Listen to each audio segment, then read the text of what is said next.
on les admet tous, et puis moi, je vais démarrer. Donc, c'est ce que je disais à Youssef quand il est arrivé, que c'est assez rigolo parce que bon, j'étais footballeur, hein, je vais vous raconter un peu mon histoire, mais j'étais footballeur pendant longtemps, footballeur amateur, et la pression des matchs, je la ressens plutôt parce que je joue encore un petit peu avec les vétérans, mais je retrouve cette sensation de compétition, ce petit stress, justement dans ces moments, dans ces rendez-vous là. Et par exemple, un des premiers stress qui se met en place, c'est quand j'ouvre ma caméra, bah, qui va venir, hein, parce que certes, j'ai le nombre d'inscrits, je sais qui est inscrit, mais à un moment donné, il y a toujours la peur, là, est-ce que je ne vais pas me retrouver tout seul à un moment donné? Donc, ben voilà, la gestion du mental, on en fait tout le temps, dans toutes les situations, et c'est les points que je vais aborder avec vous ce soir. Donc, je coupe les micros des personnes qui arrivent, là, histoire de pouvoir commencer dans de bonnes conditions. Hop, et puis je vais attaquer. Donc, pour info, il y a pas mal de gens qui ne sont pas forcément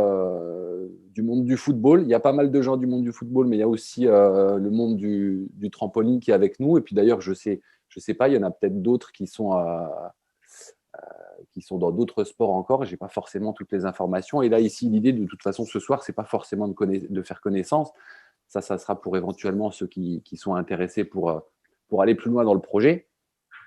Ici, l'idée, c'est de vous parler de préparation mentale et de vous parler de ce que c'est déjà. Alors, je fais juste un petit point parce que j'ai encore un micro qui fait résonance. Ça y est, j'ai géré.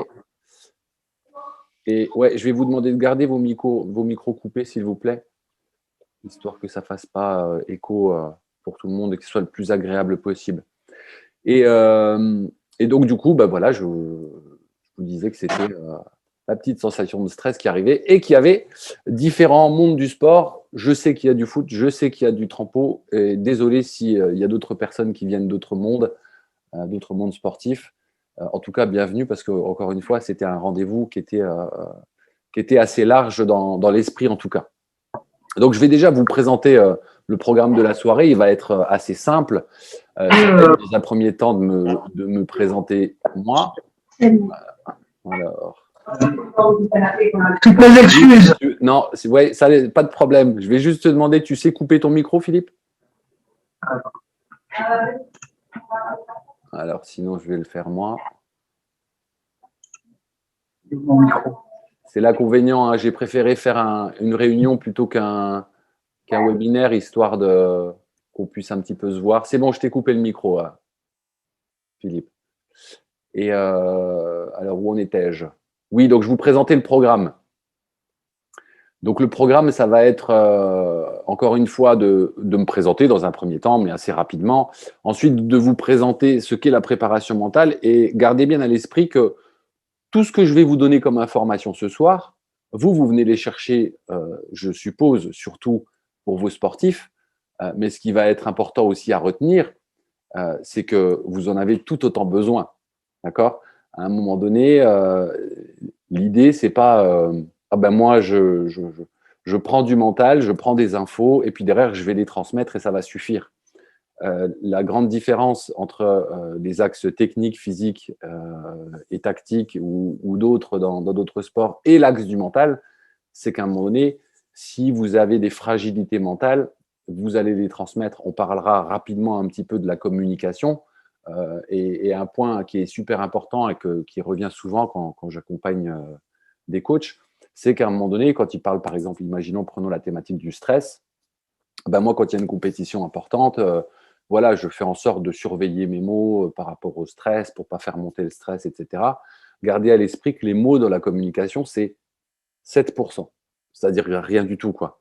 Donc le stress, vous allez le véhiculer par d'autres moyens de communication qui est représenté par le langage non verbal, d'accord? Et deux paramètres dans le langage non verbal, pardon, l'intonation, hein, le paraverbal, l'intonation dans la voix. Si j'engueule quelqu'un de manière toute douce comme ça, moi c'est pas bien ce que tu as fait, je vais pas être très efficace, d'accord? Donc le paraverbal et le non verbal, la posture du corps, etc.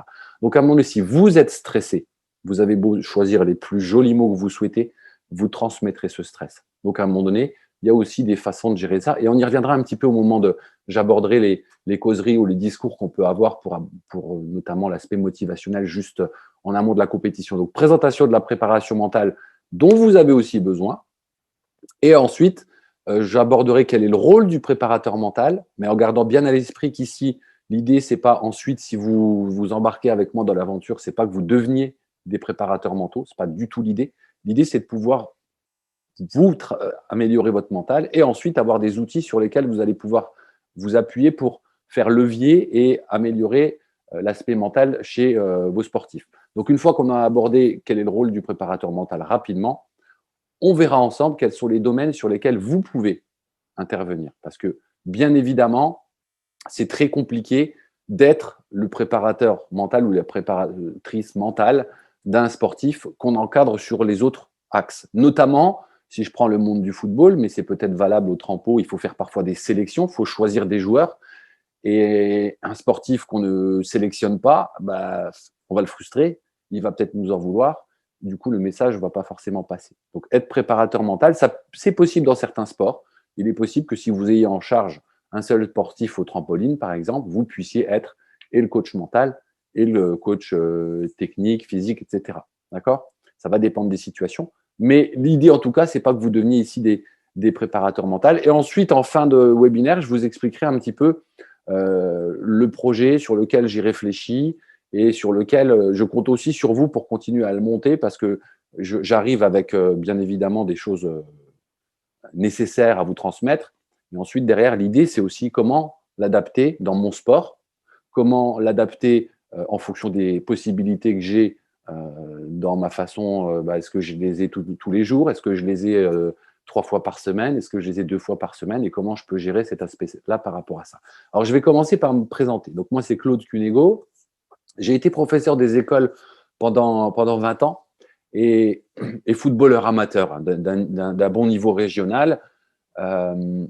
Et j'étais un joueur qui manquait beaucoup de confiance en lui. Alors, les gens sont surpris, ceux qui m'ont connu sur les terrains, mais effectivement, j'ai manqué énormément de confiance. Et aujourd'hui, je peux dire que ouais, j'ai loupé 2, peut-être 3 niveaux. Alors, est-ce que ça m'aurait intéressé? J'en sais pas. Mais du coup, j'en avais sous la semelle encore parce que mon mental, en fait, n'était pas au top de ce côté-là. Et je n'étais pas en capacité. Chez celui qui était très doué à l'entraînement et qui avait des difficultés derrière à mettre ses capacités en valeur lors des compétitions. Et vous en avez très certainement parmi les sportifs et les sportives que vous accompagnez. Donc, grand manque de confiance.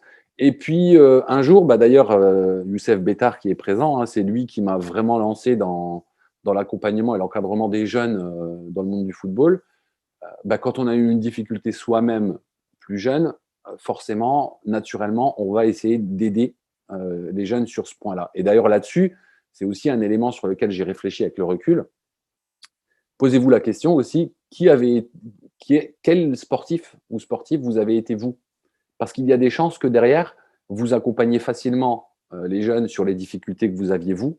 Par contre, que vous oubliez qu'il y a peut-être d'autres difficultés autour du monde sportif. D'accord? Mais ça, c'était pour l'anecdote. Donc, du coup, quand j'ai commencé à encadrer des jeunes dans le monde du football, je me suis assez rapidement intéressé à la préparation mentale. Alors, au départ, je ne savais même pas que ça existait. Donc, je suis allé sur le net, j'ai trouvé des bouquins sur plus de la psychologie sportive, etc. J'ai découvert ce qu'était la préparation mentale, je m'y suis intéressé, encore une fois, d'abord par des lectures. Et puis un jour, j'ai eu l'occasion, parce que j'avais pris une dispo de l'éducation nationale pour des raisons personnelles, et je me suis lancé dans une première formation sur la préparation mentale du sportif. Bon, alors elle n'était pas extraordinaire, cette formation. Je ne suis pas sorti en me sentant légitime et en capacité d'accompagner des sportifs. Mais du coup, ça m'a intrigué, ça m'a intéressé et ça m'a ouvert en tout cas à différentes méthodes, d'accompagnement du sportif. Je pense notamment à la sophrologie, à l'hypnose, à la programmation neurolinguistique. Et en fait, en sortant de cette formation-là, ça m'a permis de me rendre compte que j'étais passionné par ça. Du coup, je me suis formé. Et puis, au final, j'ai terminé par devenir préparateur mental à temps complet. Donc, je suis à nouveau depuis 2 ans, parce que je suis retourné entre-temps à l'éducation nationale. Je suis reparti, ça fait maintenant, c'est la 3e année où je suis donc à temps plein dans ce domaine-là et j'accompagne des sportifs tout en étant également formateur en sophrologie. Donc aujourd'hui, passionné par la préparation mentale et j'ai même commencé maintenant à accompagner des chefs d'entreprise voilà, alors on ne parle pas de préparation mentale, on parle plus de coaching, mais sur notamment comment travailler sur leur style de management. Donc là, je vais vous présenter maintenant rapidement la préparation mentale et j'utilise très souvent pour présenter la préparation mentale un schéma que je vais réutiliser. Donc l'idée ce soir, c'est pas de vous faire de passer un PowerPoint et puis de parler. J'ai quelques diapos, quelques images à vous montrer qui vont être intéressantes. Du coup, celle-là, je vais en profiter et je vais vous la montrer pour pouvoir après vous l'expliquer parce que je trouve qu'elle vulgarise pas mal la préparation mentale. Donc, il y en a certainement parmi vous qui l'ont déjà vu, hein, parce que je suis déjà intervenu chez certains dans vos clubs. Donc voilà, c'est issu de la méthode Target et je la trouve très intéressante parce qu'elle est simple et parce que notamment également elle scinde bien la notion de confiance et d'estime de soi qui sont très liées mais qui peuvent être effectivement scindées en deux. Donc si on regarde ce schéma, donc encore une fois issu de la méthode Target, vous allez avoir le cœur du mental. Si vous regardez sur la partie droite, vous avez le numéro 2, le cœur du mental, qui est constitué en fait de la confiance et de la motivation. Alors, je suis sûr que si je vous pose la question c'est quoi la confiance, tout le monde en a entendu parler, mais vous allez être très peu nombreux à pouvoir mettre des mots vraiment précis dessus. Beaucoup vont dire c'est un ressenti, c'est une sensation, c'est une impression. En fait, c'est complètement vrai. Se sentir en confiance, hein, l'expression elle est là, c'est quelque chose qu'on ressent. D'accord? Et parfois, on a même la sensation d'être en confiance, puis la compétition passe, et puis à la fin, on fait le bilan, et puis on dit je devais manquer de confiance aujourd'hui. Ou j'étais dans un jour sans, voilà, pas de confiance le jour-là. La confiance, en fait, pour l'expliquer, je dis souvent que c'est en fait un réservoir qu'on peut remplir ou qui peut également se vider. Et tout ça de manière très rapide. D'accord? Je peux être en confiance et la perdre très rapidement. Je peux manquer de confiance et la retrouver très rapidement parce que je réalise, par exemple, un geste superbe que je ne pensais pas passer et puis hop, je me sens en confiance. Et en fait, la motivation va représenter les robinets qui vont permettre d'ouvrir et de remplir la citerne de la confiance. Je peux me sentir en confiance dans une situation donnée, mais je peux manquer de motivation parce que ce qu'on me propose de faire, ça ne me plaît pas. Je prenais l'exemple de quelqu'un qui me disait qu'il était très, très efficace pour remplir sa feuille d'impôt. Par contre, ça ne l'intéresserait pas d'en faire son métier. D'accord? Donc, voilà, il se sent en confiance quand il remplit ça, il connaît les éléments, il maîtrise, il a des compétences dans le domaine. Par contre, faire ça tous les jours ou pour plein de gens, ça ne l'intéresse pas, ça ne le motive pas. Donc, ça veut dire qu'à un moment donné, la confiance, elle s'active si la situation qu'on propose nous motive. Et là, je fais un lien avec vos séances d'entraînement. D'accord? Et on refera un lien un peu plus tard sur l'aspect motivationnel. Mais effectivement, derrière, moi j'ai des souvenirs d'un entraîneur quand j'étais jeune où l'hiver, on ne touchait pas le ballon, on faisait des diagonales. Monsieur Varese, pour ceux qui le connaissent, on faisait des diagonales. Si à l'époque, je pense que j'avais eu la Play, j'avais eu Internet, j'avais eu Netflix, je pense qu'il ne me voyait pas beaucoup à l'entraînement en hiver. Aujourd'hui, il y a la Play, il y a Internet, il y a Netflix. Vous avez intérêt plutôt à rendre vos séances intéressantes et motivantes. Et quand je dis motivante, ça ne veut pas dire rigoler tout le temps, etc. C'est où le gamin vient et trouve ce qu'il vient chercher. Pour remplir cette citerne de confiance, il y a les 3 éléments du bas.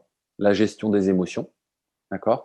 Être en capacité de les gérer et perdre le contrôle sur l'aspect émotionnel. On dit souvent, hein, entre deux sportifs de même niveau, voire même s'il y en a un qui est un peu moins fort, mais qui a une meilleure gestion émotionnelle, il y a de fortes chances que ce soit lui à la fin qui gagne. Parce que gérer l'aspect émotionnel, c'est quelque chose qui est très perturbant au niveau de l'aspect confiance. Il y a la notion d'estime de soi aussi, qui est, donc je vous le disais tout à l'heure, très en lien avec la confiance et l'estime de soi. Alors, vous allez pouvoir un impact. Sur les points que j'aborde là, vous pouvez avoir un impact, d'accord? Sur l'estime de soi, pas forcément sur tout, mais par contre, vous allez pouvoir valoriser certaines choses qui va faire que votre gamin va peut-être s'apprécier un peu plus. L'estime de soi, c'est quelle image j'ai de moi et à quel point je m'aime. D'accord? Et si j'ai une mauvaise image de moi et que je m'apprécie peu, il y a des chances, par exemple, que vous vous retrouviez avec des caractères un petit peu introvertis où je ne vais pas trop me montrer. D'accord? Et ensuite, il y a la notion d'énergie. Bah, manquer d'énergie, effectivement, sur la compétition, c'est problématique. Vous avez déjà été malade, ça a beau être votre passion, le foot, le trampoline ou autre. À un moment donné, si vous avez la grippe et vous manquez d'énergie, même si on vous propose quelque chose d'extraordinaire en guise de compétition, vous n'allez pas avoir envie, vous allez manquer de motivation. D'accord? Et la partie haute de ce schéma, vous allez avoir la concentration et la communication qui sont en fait des éléments qui découlent de la confiance. C'est-à-dire qu'à partir du moment où le sportif est en confiance, il va être concentré et il va être même dans la bonne zone de concentration. Très rapidement, parce que c'est un point qu'on ne va pas forcément beaucoup aborder ce soir, il y a des moments pour être concentré sur le passé. Il ne s'agit pas de dire c'est bien le passé, c'est bien d'être concentré sur le présent, c'est pas bien d'être concentré sur le futur. Ça va dépendre. Si vous êtes en compétition et que vous êtes concentré sur une erreur que vous avez faite avant, ça va poser problème. Si vous êtes en compétition et que vous êtes focalisé sur vous menez 1-0 et vous êtes focus sur voilà, la fête qu'on va faire à la fin du match, bah, vous allez avoir des problèmes. La compétition, c'est le moment présent. D'accord? Et c'est ce qui va poser problème, par exemple, dans la gestion émotionnelle, une erreur d'arbitrage ou une erreur dans mon saut au trampoline ou quelque chose que je fais bien d'habitude et que là, je maîtrise moins. Si je reste concentré sur ce moment délicat, je risque d'avoir une émotion forte qui vient perturber tout ça et qui vient déséquilibrer tous les éléments. D'accord? Et enfin, la notion de communication, où bah, derrière, la communication, elle est plus fluide. Vous avez certainement eu des gens, des personnes qui étaient en bonne confiance au moment de la compétition et avec qui, du coup, la communication se fait assez simplement. Voilà, donc j'arrête le partage du document. Je reviens vers vous tranquillement et je vais essayer de retrouver le mode intervenant. Je ne sais pas pourquoi. Alors, juste, hop, un petit souci technique. Je vais gérer ça. Hop, voilà. Alors, je ne sais pas qui a son micro ouvert, mais si c'est possible de le fermer. Je vais aller voir, peut-être. Ah, ça y est, c'est bon. Nickel. Merci beaucoup. Donc ça, c'était pour vous présenter un petit peu le modèle de performance de Target. Et je vais revenir quelques instants sur la notion de motivation. La notion de motivation, je vais aborder 2 points maintenant et j'y reviendrai un petit peu sur la motivation plus tard sur un autre aspect. Mais il y a 2 points qui sont importants que vous avez peut-être dont vous avez déjà entendu parler. C'est la motivation intrinsèque et la motivation extrinsèque. Donc, il ne s'agit pas de dire qu'il y en a une bonne et une mauvaise. L'idéal, c'est de les utiliser toutes les deux à bon escient. On va dire qu'il y en a une, par contre, qui doit être une sorte de motivation de fondation, un petit peu comme votre maison. Si vos fondations sont fortes, elle va être costaud, elle va durer longtemps. La motivation, c'est pareil. C'est-à-dire que c'est quoi la différence déjà, au cas où il y en a qui n'ont pas les éléments? La motivation intrinsèque, ça va être la motivation liée à l'activité elle-même. Le plaisir que je prends à réaliser un nouveau geste, une nouvelle figure. Le plaisir que je prends à monter sur mon agrès, à monter sur mon trompeau, à taper dans le ballon, etc. Motivation intrinsèque en lien avec l'activité elle-même. La motivation extrinsèque va être liée à tous les éléments extérieurs. D'accord? Envie de gagner le match, d'accord? Envie de gagner le titre, envie d'attraper une médaille, envie de recevoir les félicitations du coach, d'accord? Mais à l'inverse aussi, envie d'éviter les engueulades du coach. C'est parfois de la motivation extrinsèque et j'ai le souvenir d'une discussion avec un éducateur qui tournait vraiment bien, qui avait bonne réputation, qui était considéré comme un bon entraîneur. Et avec qui j'avais une discussion à ce sujet-là. Et moi, je lui disais voilà, que je trouvais qu'il criait trop sur le terrain, qu'il était toujours en train de hurler sur les jeunes. Et puis, à juste titre, il me disait, ouais, mais Claude, écoute, moi, ça marche, mes jeunes, ils sont motivés, ils montent sur le terrain. Ouais, c'est vrai. Sauf que ça va pas toujours être toi, leur coach. Donc, à un moment donné, là, tu leur permets d'être motivés par rapport à une motivation extrinsèque. C'est-à-dire qu'à un moment donné, ils veulent éviter quoi? Ils veulent éviter que tu les engueules. Donc, du coup, effectivement, ça va être efficace. Ils vont mettre les choses en place pour ne pas se faire engueuler, mais ils ne le font pas par plaisir. Ils ne le font pas parce qu'ils pensent que c'est bien. Ils le font parce que le coach, il l'a dit. Et si tu ne fais pas, tu te fais engueuler. Donc, on est sur de la motivation extrinsèque. Là. Et là-dessus, l'idée, encore une fois, c'est que vous puissiez réfléchir déjà à, OK, qu'est-ce qui, dans mes séances, dans mon style d'encadrement, représente de la motivation intrinsèque? Est-ce que j'en ai assez? D'accord?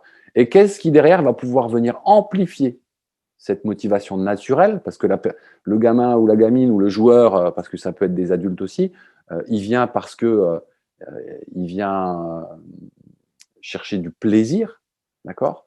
Et s'il ne le trouve pas, et qu'à un moment donné, en plus de ça, l'extrinsèque ne fonctionne pas, j'ai pas de titre, je gagne pas, j'ai pas de médaille, et puis en plus les séances d'entraînement, bah, les jeunes aujourd'hui, hein, ils zappent vite.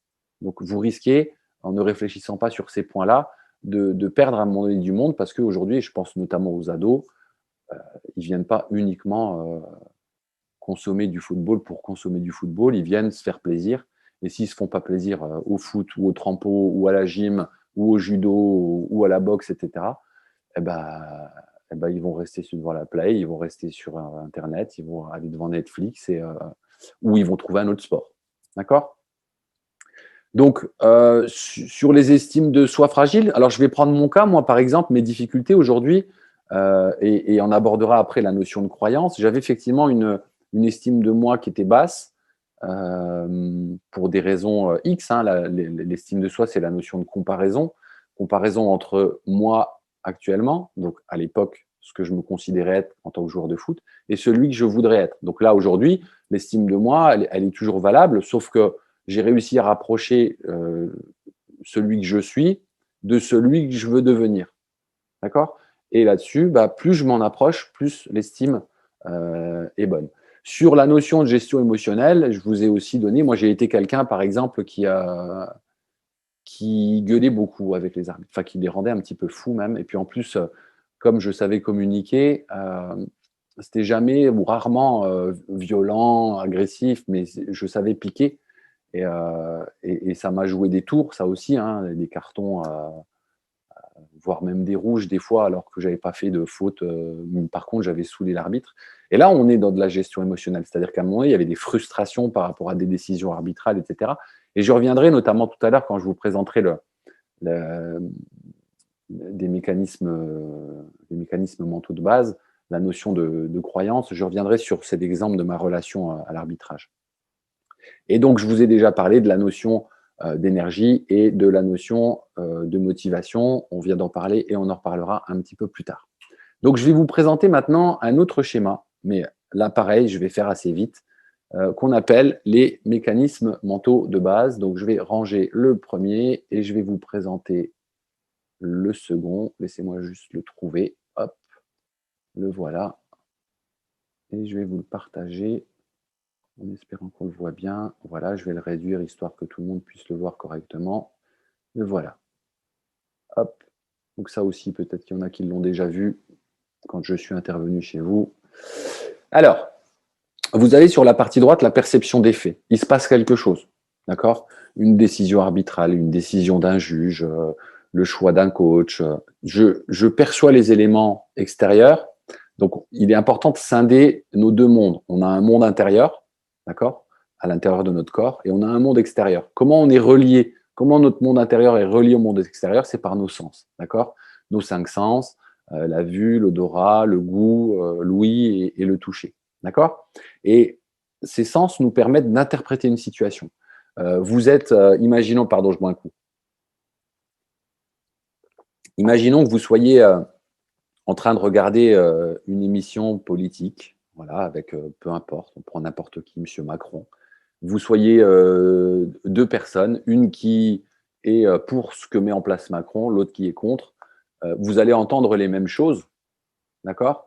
Sauf que vous allez les interpréter différemment. Et derrière, vous allez débattre de ouais, non, parce qu'il fait bien de faire ça, parce que c'est comme si. Puis l'autre, tu vas dire bah non, parce que. Pourquoi? Bah parce que vous interprétez les mots de façon différente. Pourtant, vous avez entendu les mêmes mots, d'accord? À partir du moment où vous interprétez une situation, se met en place. Là, je suis en train de vous présenter le hamster qui tourne en boucle dans votre tête toute la journée. Là, actuellement, c'est le cas. D'accord? Prenons l'exemple de personnes parmi vous. Imaginons que voilà, vous êtes là en train de m'écouter et vous vous dites wow, je pensais que ça allait être quand même plus intéressant que ça me saoule un petit peu. Euh, voilà, ces éléments-là, on est trop dans la théorie, c'est pas mon truc. Du coup, l'émotion, bah, peut-être un petit agacement qui se met en place. Et puis, vous allez faire quoi? Alors, peut-être qu'on se connaît bien, donc par politesse, vous allez rester. Ou si vous ne connaissez pas trop, bah, à un moment donné, vous allez quitter en douce la réunion tranquillement et puis terminer. À l'inverse, imaginons que parmi vous, j'espère qu'il y en a, trouvent que les éléments que je vous envoie sont intéressants. Ah ouais, c'est vrai que j'avais pas pensé à ces choses-là. Du coup, bah, vous trouvez ça plutôt sympa. Vous êtes plutôt content, du coup, au niveau de l'émotion, c'est en lien avec la joie. Je suis content de découvrir des choses. Et derrière mon comportement, bah, je vais rester déjà, je vais écouter. Et puis, je vais me concentrer aussi, parce qu'effectivement, les éléments, ils sont intéressants. Et comment? Donc, tout ça, le déclencheur, c'est. Parce que là, mes flèches, elles ne sont pas bonnes, hein. Vous voyez, elles sont dans les deux sens. Il faudra que je corrige ça. Ça va dans ce sens-là, interprétation, émotion, comportement. Et ça tourne en boucle derrière, parce qu'une fois que j'ai fait le comportement, derrière, il y a une réaction de l'autre, peut-être, et du coup, je vais avoir une nouvelle interprétation, et on est comme ça tout le temps en boucle. D'ici 10 minutes, peut-être je vais vous saouler, vous allez couper, alors que là, vous êtes intéressé. Et comment on interprète tout ça? On interprète grâce à ces valeurs, qui sont en fait des éléments hyper méga importants qui nous permettent de prendre des décisions. Je coupe, je m'en vais de la réunion ou j'y reste parce que c'est intéressant. Donc l'interprétation, elle se fait en fonction des valeurs et elle se fait en fonction aussi des croyances. On verra tout à l'heure un petit peu ce que sont les croyances. Mais en fait, c'est tout un système qu'on a mis en place depuis qu'on est tout petit. Et une croyance, c'est simplement une vérité pour la personne qui la possède. Je vais vous donner une de mes vérités à l'époque qui a évolué. Donc, ma croyance, et c'est là que je vais revenir sur la notion d'arbitrage. Euh, et là-dessus, Youssef, je pense, pourra confirmer. Dans mes valeurs, j'ai la valeur justice. Alors, la valeur justice, quand j'ai une valeur, j'ai ma définition de la justice. Ça ne veut pas dire que c'est le code civil. D'accord? Moi, si quelqu'un vole parce qu'il a faim et je ne vais pas le balancer, voire même je serais capable de voler pour lui s'il a faim et que je n'ai pas de sous sur moi. Voilà. La justice, c'est ma vision de la justice. Ce n'est pas la justice du dictionnaire ni celle du code civil. Et quand j'étais en match, imaginons je reçois le ballon, l'adversaire me tamponne, je considère qu'il y a faute et l'arbitre ne siffle pas. Donc je vais considérer ça injuste. La valeur justice, elle est forte chez moi. D'accord? Donc déjà, ça fait monter l'émotion. Tiens, il y a de l'injustice qui est mise en place. Là-dessus, il y avait une croyance à l'époque sur le corps arbitral que les arbitres sont des tricheurs et qu'en plus, vu que j'avais un passif avec eux et puis que les arbitres se parlent entre eux, que derrière, ils viennent ils me cherchent en fait, ils m'en veulent et ils ont envie de me faire craquer. Donc du coup, je me retrouve je prends un tampon, l'arbitre ne siffle pas, donc c'est injuste, et en plus, il fait exprès, le vilain. Ben, qu'est-ce qui se met en place? La colère. Imaginons que peut-être la première fois, je supporte, mais la fatigue aidant, peut-être qu'à un moment donné, je vais m'énerver avec l'arbitre et je vais prendre un carton. Et puis peut-être que je vais en prendre un deuxième et je vais prendre un rouge. Et un jour, je suis devenu éducateur. D'accord? Et là, donc c'était à l'époque à Famec avec Youssef. Et là, j'ai commencé à réfléchir. Je me suis dit, je joue dans ce club et je vais encadrer des gamins. À l'époque, c'était des U11 qui vont peut-être venir voir les matchs. Moi, sur le principe, en tant qu'éducateur, voilà, l'arbitre, on le laisse tranquille, etc. Parce que ça aussi, hein, souvent, après, quand on parlait avec moi, je dis, ouais, je sais, il ne faut pas que je m'énerve avec les arbitres, etc. Mais ça, c'est bien beau. Derrière, quels outils j'ai pour maîtriser ça? J'étais toujours d'accord après, sauf que je n'arrivais pas à le faire sur le terrain. Et là, à un moment donné, je me suis dit, bah mince, là quand même, soit j'arrête le foot, parce qu'un gamin qui vient me voir le dimanche, il me voit gueuler sur le terrain, et puis moi, après le week-end et la semaine, je lui dis que l'arbitre, il faut laisser tranquille, ça arrive qu'il se trompe, etc. Du coup, j'ai fait quoi? J'avais déjà cette roue-là, du hamster dans mes connaissances. Je suis allé un petit peu fouiller dans mes valeurs, dans mes croyances, et j'ai fait une seule chose. J'ai changé ma croyance au niveau des arbitres. Et j'ai considéré que les arbitres, derrière, c'était soit des gens qui pouvaient être incompétents, hein, tout comme on peut être pas bon dans un sport, ou pour un certain niveau en tout cas. Donc, il peut ne pas être bon. Ou alors encore, il peut se tromper. Tout comme moi, des fois, je tire à côté ou je fais un mauvais choix au niveau de ma passe, etc. Et donc, du coup, ça change tout, en fait. Certes, la situation, elle est toujours injuste. D'accord? Sauf que je ne considère pas l'arbitre comme quelqu'un qui m'attaque. Je considère comme l'arbitre comme quelqu'un qui se trompe et qui a mal interprété la situation. Et du coup, la colère, elle se met en place quand même. En tout cas, une émotion en lien avec la colère, mais dans une palette beaucoup plus basse. Et du coup, peut-être que je vais juste avoir, je vais souffler, lever les yeux et je vais me replacer. Et du coup, ça m'a permis vraiment d'être un éducateur très calme sur le côté et de pouvoir travailler ce côté de relationnel avec l'arbitre, moi avec les arbitres, mais du coup, mes gamins avec les arbitres, beaucoup plus simplement. Et ça, ce schéma-là, je vous conseille, n'hésitez pas à faire une capture d'écran si vous voulez, parce que c'est un schéma qui est utilisable dans le sport, mais dans tous les domaines de vos vies. Vous avez un conflit avec quelqu'un, un ami, votre épouse ou votre mari, derrière, c'est lié à des interprétations qui sont différentes. D'accord? Je travaille avec les filles du FCMS là actuellement sur la cohésion d'équipe. Et il y a énormément de travail le travail a énormément avancé par rapport à ça. Et du coup, les filles, elles se sont un petit peu ouvertes et ont essayé de comprendre l'autre, en fait. Et en fait, on arrive à trouver un terrain d'entente, c'est à partir du moment où on arrive à comprendre ce que l'autre a interprété dans la situation. Et à ce moment-là, lui, il peut aussi entendre ce que nous, on a compris de la situation. Et derrière, c'est souvent, ouais, non, mais moi, c'est pas ça que je voulais dire. Bah, moi non plus, c'est pas ça que je voulais dire. Et on trouve un terrain d'entente. Donc, gardez-le bien en tête, ce truc-là, parce qu'il va pouvoir éventuellement vous servir vraiment à l'avenir dans la résolution de conflits, par exemple avec un sportif, dans la résolution d'un moment donné, une émotion forte qui s'est mise en place, impossibilité de remonter sur le trempeau, etc. Ben voilà, comment a été interprétée la situation, d'accord? Est-ce que déjà, quelle émotion est mise en place? Et ça, on reviendra sur l'émotion, ça va être aussi un élément important sur lequel vous allez pouvoir intervenir. Et si vous vous embarquez avec moi, vous aurez des éléments à transmettre aux gamins sur ces aspects-là. D'accord? Donc là, je vais juste prendre le temps, parce qu'on a abordé quand même un certain nombre de points, pour venir un petit peu prendre la température chez vous. Je vais me mettre en mode galerie. Et donc, si vous regardez dans réaction, normalement, vous avez un petit onglet en bas, réaction. Dedans, vous avez un petit rectangle avec écrit dessus, levez la main. Et si vous avez envie de prendre la parole pour poser une question, vous cliquez sur le rectangle en dessous, levez la main. Alors, si vous m'aimez, vous cliquez sur le cœur, d'accord? Si vous trouvez génial, ah bah tiens, merci Seb, merci Nadir. Arrêtez, je vais rougir. Et par contre, si vous avez une question, parce que soit quelque chose n'a pas été clair, Lilian, si quelque chose où vous voulez clarifier quelque chose, ou voire même par rapport à une situation vécue, merci Olive, vous pouvez lever la main, je vous donne la parole. Isabelle. Ça va? Au niveau question, en tout cas? Ok. Alors, du coup, je vais reprendre les manettes. Je vais me remettre. Hop. Et voilà. Alors, du coup, on va repartir sur des notions. Voilà, la notion émotionnelle qu'on vient de revoir. Elle était dans le schéma que je vous ai montré, de la performance mentale, et on la retrouve dans ces mécanismes. Et en fait, on a trop souvent, alors je sais que déjà certains vont me dire, ouais, mais c'est pas possible. On va voir qu'il y a des situations où on peut pas, et parfois, par contre, là, après, on peut le gérer autrement. Depuis très longtemps, et moi, j'ai été un papa comme ça aussi, d'accord? Et j'ai été un éducateur comme ça aussi.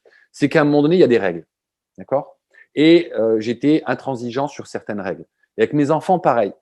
Et parfois, les règles ne plaisent pas à tout le monde, ni à mes enfants des fois, et des fois, ça ne plaisait pas aux jeunes. Et là, parfois, il y avait un côté rebelle qui se mettait en place. Ou alors, à un moment donné, sur le terrain, deux gamins qui s'énervent et qui ne sont pas loin de se bagarrer. Et trop souvent, on fait comme erreur, mais parce que, encore une fois, on ne le sait pas, d'accord, et comme je vous l'ai dit, je l'ai fait même avec mes enfants, c'est qu'en fait, on ne laisse pas la place à l'émotion. C'est-à-dire qu'on va faire quoi? On va les prendre, on va les engueuler, on va les punir. D'accord? Parce qu'il s'est énervé, parce qu'il a dit un gros mot, parce qu'elle a répondu à sa mère ou parce qu'elle m'a mal répondu, etc. On va les punir. Or, qu'est-ce qui se passe dans ces situations-là? On est d'accord que les gosses et les adultes n'aiment pas être punis, exclus, c'est toujours quelque chose qui est perturbant. Donc, on va faire quoi? Et notamment le jeune, il va apprendre à réprimer son émotion. Parce qu'il ne veut juste pas se faire punir. Donc, à un moment donné, il va faire quoi? Il va, bon, là, si je m'engueule avec un tel qui m'a dit ça, je vais être privé de match ou je vais être privé de match le week-end ou de match à la fin de l'entraînement. Donc, du coup, je vais serrer les dents. D'accord? Et il apprend à réprimer ses émotions. Or, la difficulté chez un jeune, c'est qu'une émotion, elle monte, il ne sait pas quoi en faire. Et même souvent, des adultes aussi, ils n'ont pas appris. C'est pour ça que moi, je fais partie de ceux qui pensent qu'aujourd'hui, ça devrait être enseigné à l'école, tout ça. D'accord? L'aspect émotionnel, c'est quoi, ça sert à quoi? Et il est important, en fait, à un moment donné, de laisser la place à l'émotion. Un gamin qui s'énerve, vous allez gérer l'urgence, s'il y a risque de bagarre, etc., vous les séparez. Mais à un moment donné, il est important qu'il puisse exprimer tout ça. Et vous, vous aurez derrière des billes, des outils, pour, petit 1, lui expliquer ce qui se passe, cette roue-là notamment. Vous allez pouvoir aborder des notions émotionnelles. Quelles sont les différentes émotions? À quoi elles servent? Quels sont les différents degrés? Le coup de boule de 2006 de Zidane en finale de la Coupe du Monde. Moi, je sais que j'en plaisante souvent avec mes potes qui idolâtrent Zidane. Et moi, je suis un grand fan aussi.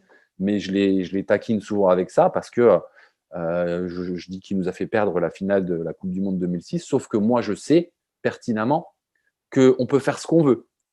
Si on reprend le Zidane de l'époque, peut-être pas le Zidane d'aujourd'hui, hein, mais si on le reprend à l'époque, il refait exactement la même chose. Tout simplement pourquoi? Pas parce qu'il a raison, il a dit ça, donc je vais. Non, c'est parce que tout simplement à ce moment-là, c'est ce qu'on appelle, et ça, ceux qui embarqueront dans l'aventure, ils découvriront un petit peu plus ce que c'est le cerveau reptilien qui a pris les manettes. C'est-à-dire que là, il commande plus rien, Zizou. C'est une partie de son cerveau, il est passé en 4e degré au niveau de l'émotion, il y en a 4, d'accord? Et quand on passe en 4e degré, on fout des coups de boule. Et parfois, on dit des choses qu'on ne pense pas. Je sais que parmi vous, il y en a qui vont dire ouais, mais des fois, les gens, ils disent des choses méchantes, mais ça veut dire quand même, ils les pensent un peu parce qu'ils les ont dit. Non.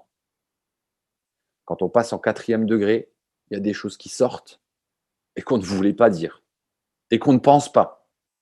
On fait, ça prend juste, lui, là, il prend les commandes, là, parce il se retrouve dans un mode survie. Pour lui, là-bas, s'il ne prend pas les manettes, on meurt.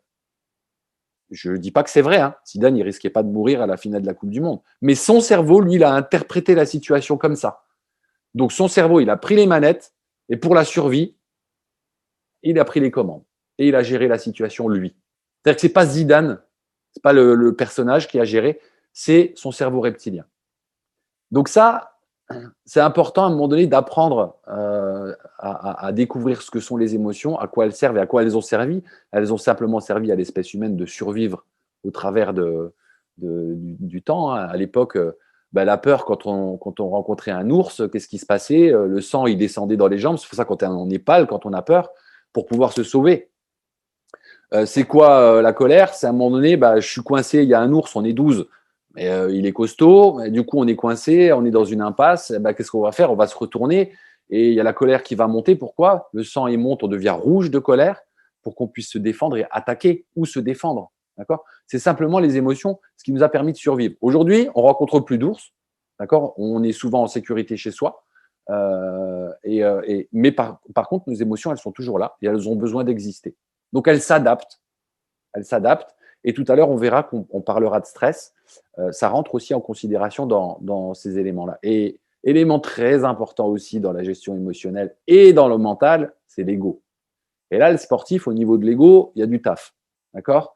Parce qu'à un moment donné, l'image de soi, elle va dépendre peut-être de mes performances, elle va peut-être dépendre de ce que je mets en place sur mes séances d'entraînement. Et en fonction, si mon ego il est mis en valeur parce que au niveau des séances d'entraînement, je tente des choses, etc., ça va être plus simple que si à un moment donné, en tant que coach, je valorise l'ego de mes joueurs uniquement quand on gagne. Parce qu'on est tous d'accord, si on parle d'un sport collectif, on gagne ou on perd, on peut faire un très mauvais match et gagner. on peut faire un très bon match et perdre. D'accord? Ce qui est peut-être moins le cas dans des sports comme le trampoline. Bah, quand on est bon, alors on ne gagne pas forcément, hein, mais en tout cas, on réalise une perf à l'image du niveau qu'on a. Mais par contre, dans le sport co, effectivement, ça peut poser problème. Et l'ego du sportif, très souvent dans mes accompagnements, j'utilise la notion d'ego et d'âme. Alors, âme, je ne parle pas de religion, hein, je parle de ces dualités qu'il y a à l'intérieur, où à un moment donné, bah, voilà, quand je suis paisible en train de regarder un joli paysage, où il n'y a pas de notion de sécurité, où les différentes branches de mon nerf vague me laissent tranquille, ne mettent pas en place de peur, ne mettent pas en place de colère, où je suis relax, où là, je vais être dans un état zen, je vais pouvoir profiter du paysage. Sinon, en fait, on est constamment toute la journée et des milliers de fois en train de basculer entre différentes modalités qui sont liées en partie par la peur, qui est toujours présente. Hein. Ça aussi, hein, surtout, c'est très répandu chez les mecs. Hein, ce truc-là, moi, j'ai peur de rien, etc. La peur, c'est quelque chose de naturel. On a tous peur. La peur, elle est présente avant une compétition, c'est obligatoire. S'il n'y a pas de peur, on en reparlera en lien avec le stress. S'il n'y a pas de peur, il y a problème au moment d'une compétition. Si moi, je n'arrive pas sur ce rendez-vous avec un petit peu de stress, je ne serai pas bon. D'accord? Et le stress, il a un lien très fort avec l'aspect émotionnel. Donc là-dessus, notion de valeur, notion de croyance, interprétation, émotion, comportement. Et là, le rôle du coach, c'est aussi d'apprendre, et ça, gardez-le à l'esprit. Je vous ai dit, hein, n'hésitez pas à prendre des stylos et des feuilles. Je sais que je vous apporte pas mal de contenu. Gardez à l'esprit qu'un être humain, et donc vos sportifs et sportives en font partie, quoi qu'il fasse, derrière, il y a une intention qui est positive. Moi, par exemple, j'avais trouvé quoi comme solution à mon manque de confiance et à mon manque d'estime et au fait que je valorise pas mon ego sur le terrain? Eh ben, c'était tout simple. Je me montrais pas sur le terrain quand j'étais pas bien. Je demandais pas le ballon. Pourquoi? Je demande pas le ballon, bah, je le reçois pas. Et je reçois pas le ballon, bah, je fais pas d'erreur. Hein. Donc, c'est une façon de limiter les erreurs. C'était ma façon de faire à moi. Et on est d'accord que si on veut se mettre en évidence dans son sport, ce n'est pas la meilleure des solutions. Donc, j'avais trouvé le moyen de gérer mon ego, de gérer mon estime. Maintenant, ce n'était pas bon forcément pour mettre en valeur mes qualités de footballeur. Donc là-dessus, très important de garder à l'esprit qu'il y a toujours une intention positive dans un comportement sur le terrain. Et que ce soit un comportement agressif ou pas. Hein. La personne, elle va toujours défendre quelque chose. Il y a toujours une intention positive pour elle, encore une fois. Pour elle, pour la personne qui met en place cette action, c'est un comportement qui est important et positif pour elle. Et ça, c'est un élément qui serait super intéressant que vous gardiez en tête parce que c'est simplement le fonctionnement de l'être humain. D'accord? Souvent, on dit, ouais, mais il y a des gens, ils sont mauvais. Non. Il y a des gens qui ont des valeurs et des croyances qui font qu'à mon avis, ils ont mis en place des comportements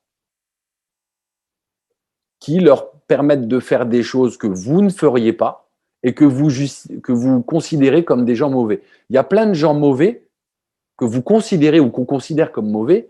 Vous leur demandez si eux se considèrent comme des gens mauvais, ils vont vous dire bah non. Hein, je suppose que vous avez vu des films où à un moment donné, regardez, comment il s'appelle celui-là, Dexter. Il est mauvais ce type. Il découpe des gens. Sauf que nous, on regarde de l'extérieur, ouais, mais il découpe que des gens méchants quand même, qui ont fait vraiment des grosses crasses. Et hop, nous, même là, on est capable de le trouver sympa, ce Dexter.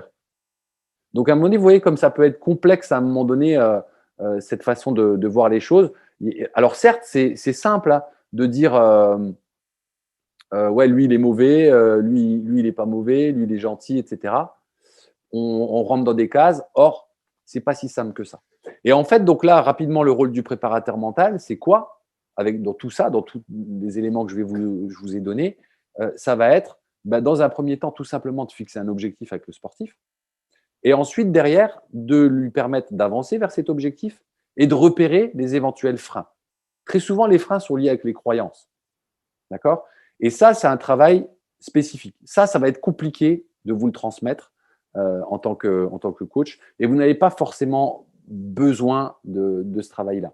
Par contre, moi, ce qui je trouve intéressant dans la relation et dans le projet que je mets en place, c'est qu'à un moment donné, vous allez avoir des outils pour permettre à la personne que je suis, ou en tout cas à mon travail, d'être simplifié. Parce qu'à un moment donné, si j'arrive avec quelqu'un qui travaille et qui sait déjà à peu près gérer ses émotions, qui sait déjà ce que c'est, etc., ben, moi, ça va me permettre d'avancer plus vite vers ces difficultés. Et lui, ça va lui permettre de dépenser moins d'argent avec un préparateur mental, peut-être.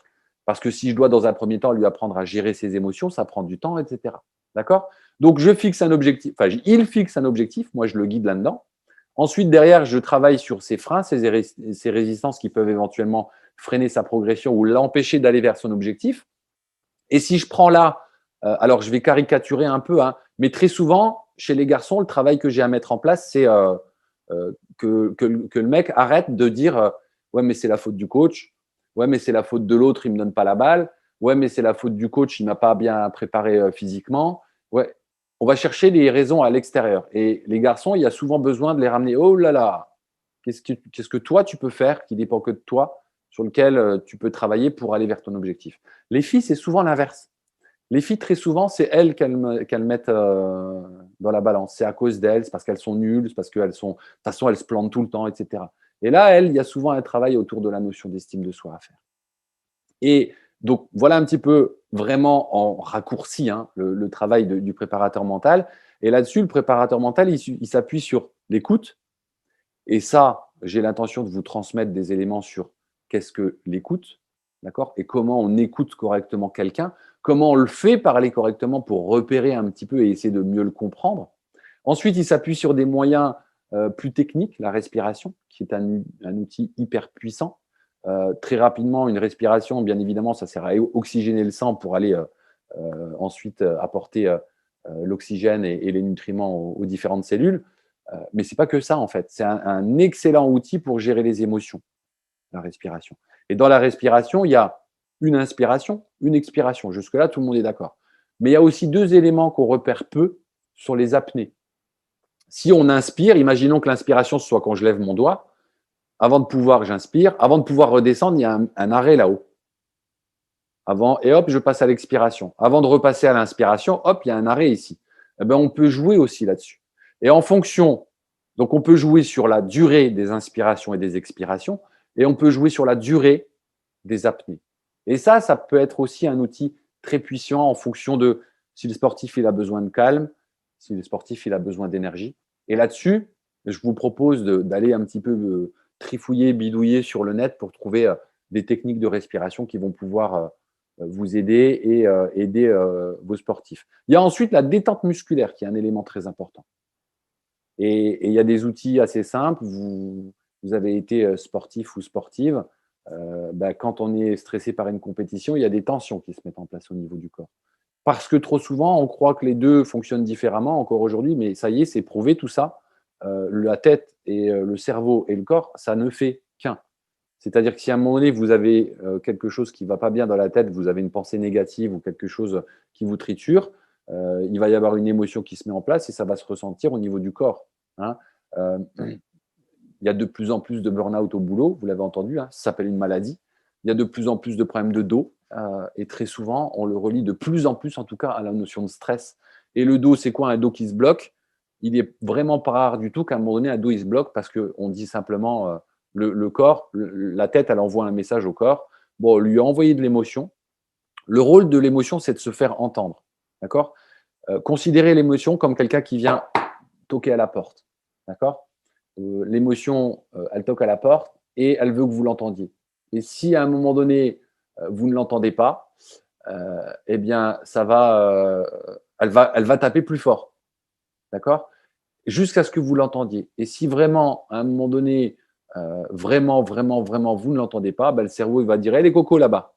Ok, elle n'entend pas les émotions qu'on lui envoie, qu'il faut qu'elle se calme, qu'il faut qu'elle se détende.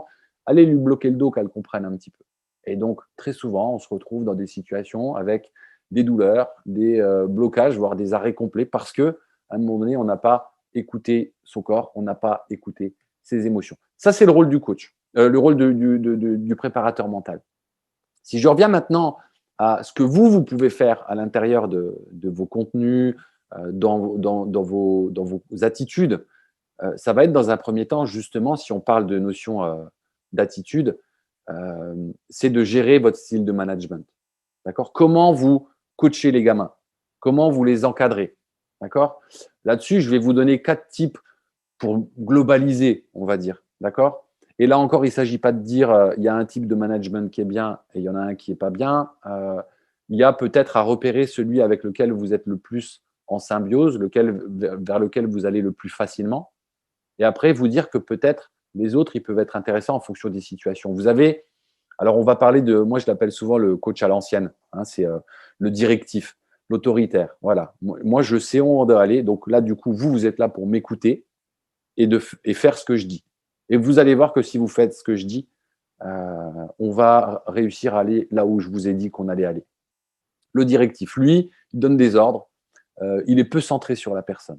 Peu importe ce qu'il pense, comment il va, etc. Ce qui m'intéresse, c'est qu'il fasse ce que je dis. Il va y avoir le persuasif, d'accord? Celui, il va ressembler au directif, le persuasif. Par contre, il va beaucoup expliquer. Il va expliquer pour convaincre. Convaincre que ce qu'il apporte comme solution, c'est la bonne. D'accord?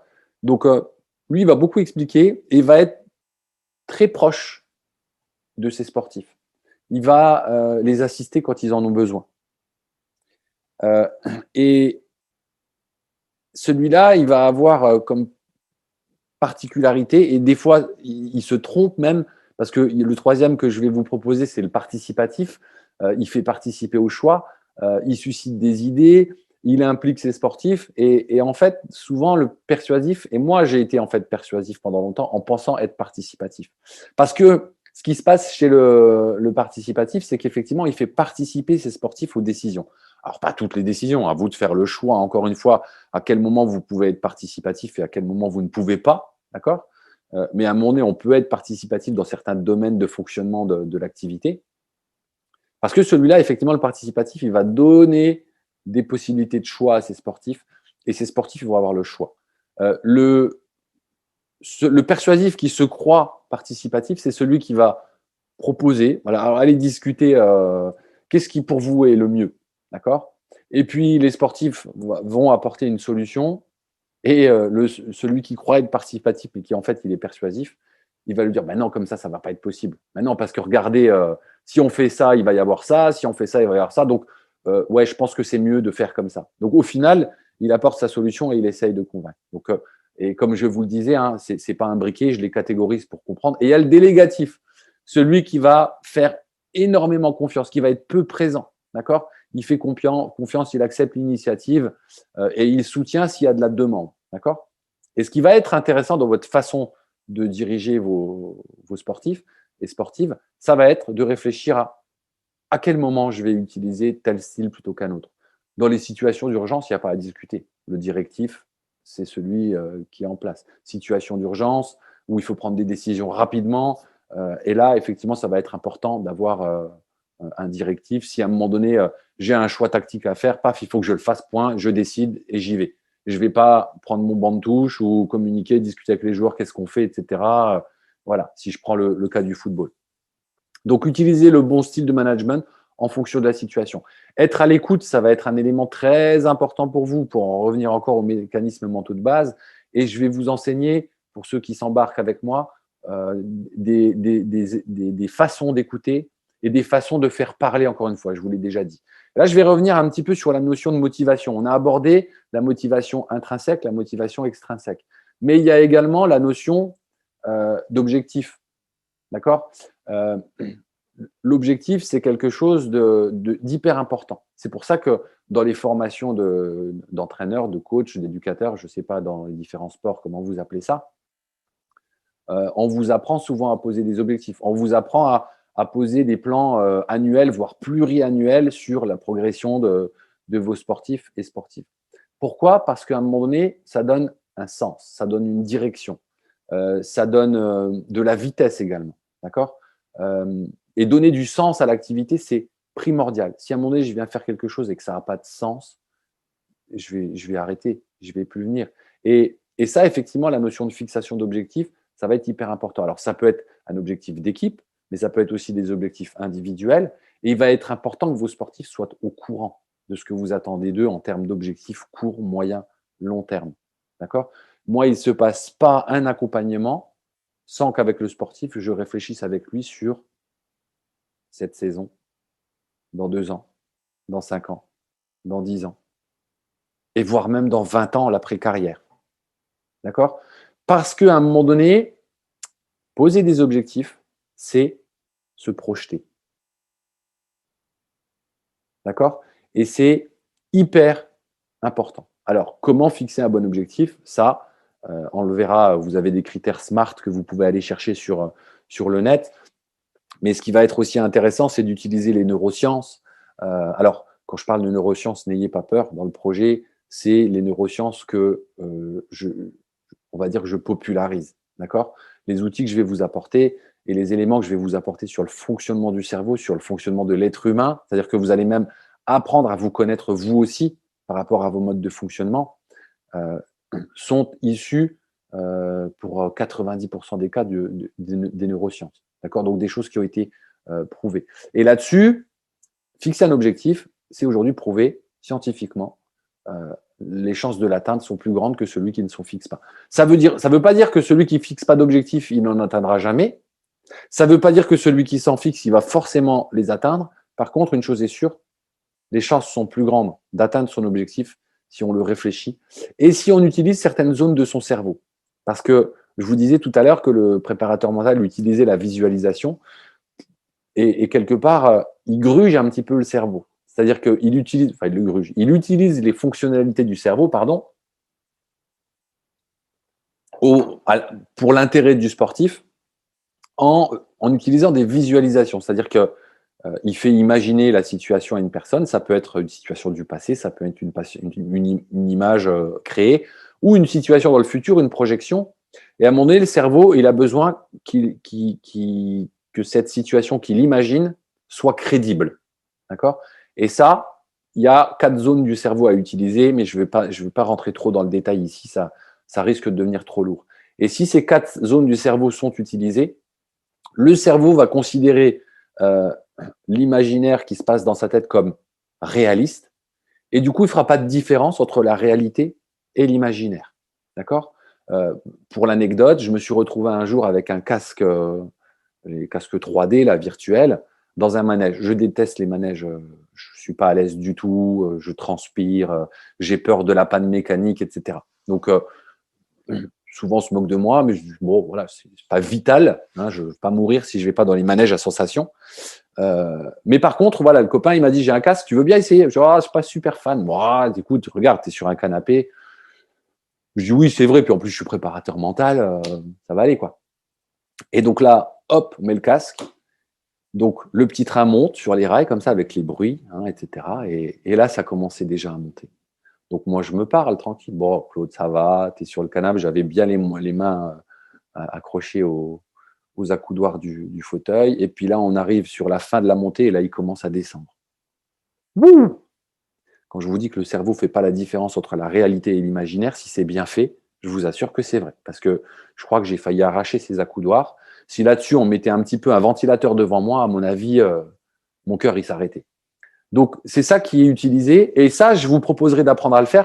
Tout le monde ne sera pas forcément intéressé. Et ça, je vous expliquerai après dans le projet. Et je vais faire en sorte aussi que chacun puisse venir puiser les éléments qui vont l'intéresser. Et je ne veux pas vous saouler avec des éléments. Les éléments qui ne seront pas intéressants pour tout le monde, ils seront distribués de façon différente. Mais là, je vais un petit peu trop vite, j'anticipe sur la fin de mon intervention. Donc, faites en sorte que le sportif prenne du plaisir, ça va être un élément très important pour la motivation, et qu'il sache ce que vous attendez de lui sur l'année, sur le cycle, sur les séances. Et que c'est pour ça qu'on vous dit de présenter les thématiques de votre séance, ce que vous allez travailler. C'est pour ça que vous l'écrivez pour certains sur le tableau, pour que les jeunes arrivent et les moins jeunes, et puissent se dire, bon, bah, ok, aujourd'hui, on va travailler ça. Et du coup, ça donne du sens, ça crée de la motivation. Et là-dessus, un exemple tout bête, à quel point on peut être motivé jusqu'à aller faire des choses qu'on n'aime pas. Donc moi, j'ai été footballeur et Il y en a qui le savent, hein, notamment Youssef. Je ne suis pas du tout un fan de la préparation physique. D'accord ? Ce n'est pas mon kiff de faire des 30-30, des 15-15, des footings, etc. Sauf que ça a du sens. Je sais que sans ça, je ne peux pas être bon le week-end. Je ne peux pas être au niveau. Donc, je n'ai jamais raté mes préparations physiques d'avant-saison. Voire même, quand je changeais de club et que j'ai joué à un certain niveau régional, je les anticipais. C'est-à-dire qu'une ou 2 semaines avant, je commençais à aller courir. Alors que je déteste ça. D'accord ? Aujourd'hui, c'est différent. Je commence à un peu apprécier les footings. Mais à l'époque, comme ça avait du sens, je suis capable effectivement de faire même des choses qui ne me plaisent pas plus que ça. D'accord ? Voire qui me déplaisent même. Et donc, je vous ai parlé de la notion d'objectif. Et là-dessus, cadeau que je vous fais ce soir, donc je vous ai dit, il y a des choses dont je vous parle, d'autres dont je ne vous parle pas. Faites bien la différence entre objectif et but. Souvent, on parle objectif de résultat et objectif de maîtrise. Moi, je les ai scindés en deux, notamment pour les plus jeunes, objectif et but. Un but, c'est quoi ? C'est un élément qui ne va pas dépendre uniquement du sportif. Ils sont très importants, d'accord ? Vous fixez, par exemple, une montée. Vous fixez, par exemple, une médaille, d'accord, avec vos sportifs. OK. Une fois que ça s'est posé, stop. C'est plus la peine d'y revenir. Le but, il est posé. Et derrière, on se focalise sur les objectifs qui, eux, ne doivent dépendre que de vos sportifs. C'est-à-dire que, et là, je fais un rebond direct sur la causerie. Il est absolument inutile, voire contre-productif. Et là, je vais peut-être en bousculer certains et certaines, hein, d'accord ? Mais l'idée, c'est pas de vous faire du mal, c'est juste de vous… Voilà, si je vous l'apprends, vous allez prendre en considération maintenant et modifier votre vision des choses. Il est absolument inutile de dire aux sportifs, bon, aujourd'hui, c'est la médaille, hein, c'est ça qu'il faut, tu la loupes pas, c'est minimum le podium, hein, sinon… là, qu'est-ce que vous faites ? Le stress qui monte. Vous êtes dans un vestiaire parce qu'il y a beaucoup de footeux. Aujourd'hui, les gars, il n'y a pas de solution. Il faut gagner. Bah ouais, coach, d'accord, mais l'autre côté aussi, ils veulent gagner. Hein. Qu'est-ce qu'on a de plus là comme élément Donc là, la pression qui monte. Certains vont le gérer mieux que d'autres, mais quand vous êtes dans un vestiaire collectif, il y en a, moi par exemple, à chaque fois, on m'a rajouté sur les épaules. Donc à un moment donné, gardez à l'esprit, faites bien la différence, et notamment dans vos causeries, à ce que vous y mettez. Parce que c'est vraiment un moment clé, ça. Imaginons, vous faites une préparation de ouf, que ce soit trampoline, gym, judo, karaté, lancer de marteau, peu importe, d'accord ? Vous faites une préparation physique au top. L'aspect tactique, c'est géré. L'aspect physique, c'est magnifique. Et puis, l'aspect mental aussi, vous l'avez super bien géré. Et là, vous arrivez le jour de la compète. Eh ben, en l'espace de 3 minutes, vous pouvez tout foutre en l'air. Donc, l'idée, c'est aussi derrière, dans l'aventure, c'est de découvrir comment communiquer, comment utiliser la causerie comme un moment de motivation. D'accord ? Et pas un moment de créateur de stress. D'accord ? Et pour ça, une causerie, si vous êtes stressé, mieux vaut ne pas la faire. Je vous assure, les joueurs, ils savent, donnez-leur l'équipe, rappelez-leur ce qu'ils doivent faire sur le trampo, sur leur poutre, etc. Et laissez-les faire. Parce que si vous êtes flippé, si vous avez une grosse boule au ventre, d'accord, vous êtes crispé, derrière, vous allez le transmettre. Et en l'espace de 3 minutes, vous pouvez éteindre votre équipe. Et d'ailleurs, je le dis souvent, pour ceux qui sont en sport collectif, je le dis très souvent, quand à un moment donné, il y a une déroute collective, quand vous allez avec 5-6 sportifs au trampo et que les 5-6 se plantent, obligez-vous à vous poser la question, est-ce qu'à un moment donné, j'ai pas dit ou fait quelque chose qui a perturbé mon groupe? D'accord? Et je vais aller plus loin.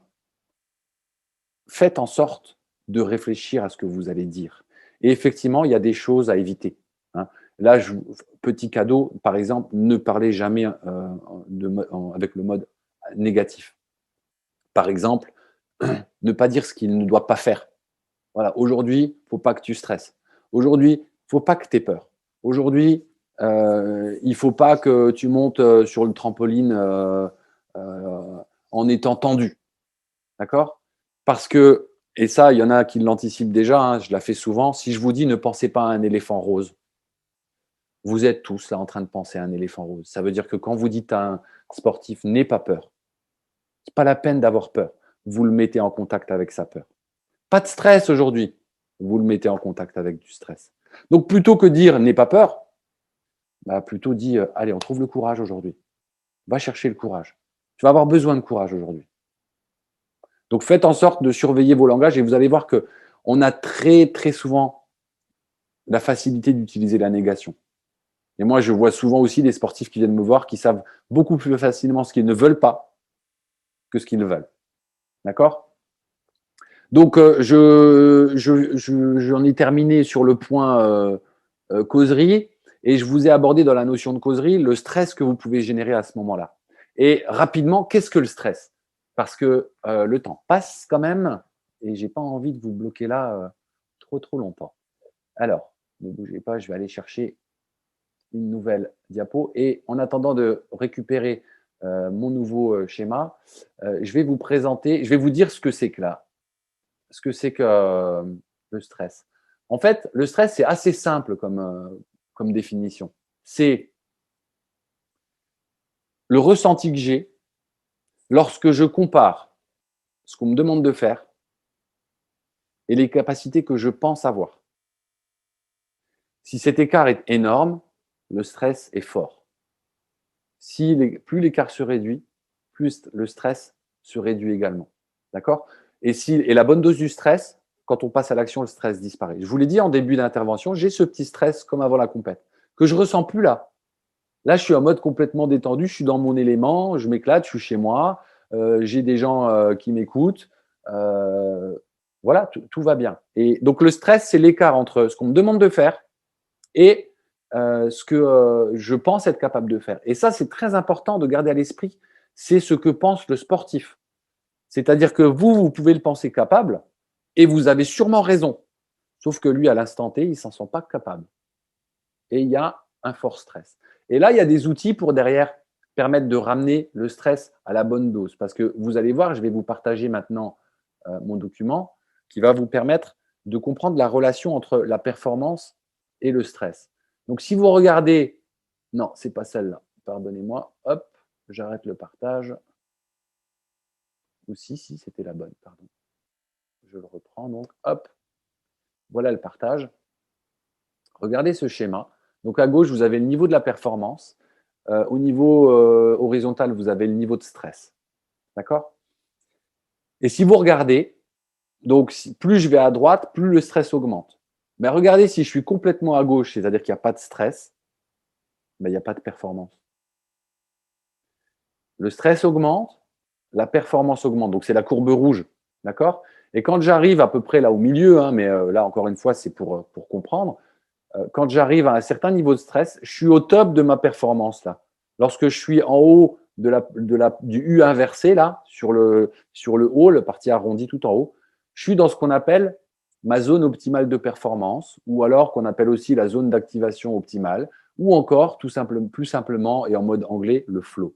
C'est l'endroit où vous flottez, où votre sportif flotte. Moi, j'ai eu l'occasion de vivre cet état à quelques reprises dans ma carrière de footballeur. C'est difficile à expliquer. C'est l'impression d'être en mode pilote automatique, mais un super bon pilote automatique. Avec la grande classe, toutes les décisions se font facilement. J'ai même pas l'impression que je vais même pas chercher les infos. Je les ai d'office dans ma tête, etc. Là, on est dans son flow. Par contre, regardez, si le stress continue à monter, à un moment donné, il y a de la pression, de la fatigue, de l'anxiété, de la résistance, et on perd en performance. Et le joueur, en fait, dans la compétition aussi, et en fonction, c'est en lien avec la confiance et les émotions, il va basculer là-dedans. Entre bon stress, stress optimal, mauvais stress, etc. Et là-dessus, vous pouvez avoir des outils également pour travailler, et notamment grâce à la causerie, sur le stress de début de match. D'accord? Après, il y a des éléments sur lesquels il sera moins possible d'intervenir. Une fois que le trampoliniste il a commencé à faire ses pirouettes, si à un moment donné il fait une boulette, sachant qu'en plus, ça dure même pas 30 secondes, vous ne pourrez pas intervenir pendant. Le foot, on peut un petit peu plus, les sports co, on peut un petit peu plus, mais il y en a où on ne peut pas. D'accord? Par contre, avant la compète, on peut. Et ce qui est compliqué aussi là-dedans, et c'est pour ça que ça va être intéressant aussi d'avoir des éléments pour apprendre à connaître ces sportifs et ces sportives, ça va être de repérer quelle est la bonne zone, parce qu'on n'a pas tous la même. D'accord? Je vais vous partager un autre document qui va vous montrer 2 exemples de 2 sportifs différents. D'accord? Voilà. Vous allez avoir la personne de gauche avec qui a besoin de moins de stress pour arriver à son top de performance. Et vous allez avoir une autre personne qui a besoin de beaucoup de stress. Et là, je pense aux footeux qui sont dans la salle. Ouais, mais Claude, comment je fais? Moi, j'ai 11 personnes, enfin, j'ai 15 personnes dans mon vestiaire pour. Ah ben, c'est un travail qui se fait en amont. Et il y a à un moment donné un travail aussi sur lequel, tout doucement, le sportif, il a besoin de devenir autonome. Donc, vous allez transmettre des outils. D'accord? Mais vous n'allez pas pouvoir tout gérer. D'ailleurs, c'est impossible de tout gérer. Par contre, vous pouvez transmettre. Mais c'est exactement de la même façon que vous transmettez des choses techniques à un joueur qui ne va pas forcément les utiliser. Il va les utiliser le jour où il pense qu'elles lui sont utiles. Tant qu'il a le sentiment que ce n'est pas utile, ça va être compliqué de lui. Alors, si vous allez lui imposer, il va peut-être le faire parce que motivation extrinsèque, si je ne le fais pas, il va me défoncer, donc je vais faire. Mais quelque part, ce n'est pas parce qu'il en aura besoin ou parce que ça aura du sens pour lui. D'accord? Donc voilà pour la notion de stress, ce que c'est et comment il fonctionne. Et si on revient sur des éléments qu'on a déjà abordés, stress lié à la confiance, lié à la motivation et lié beaucoup à la gestion émotionnelle. La grosse peur va bloquer, va créer un fort stress. D'accord? Pourquoi elle a peur? Il ne s'agit pas de dire c'est pas la peine d'avoir peur parce que elle sait hein, qu'à la fin du match, la vie va continuer. Sauf que là-bas, son cerveau, lui, il y a des commandes qui lui envoient comme quoi c'est dangereux là. Donc elle a peur. Point. Donc dans un premier temps, il va falloir détecter la peur. Et il va falloir peut-être après apporter des solutions sur comment la gérer. Et ça, effectivement, c'est des éléments que je compte vous apporter. On a abordé la notion d'estime de soi et je ne vais pas y entrer trop en détail, si ce n'est un seul élément.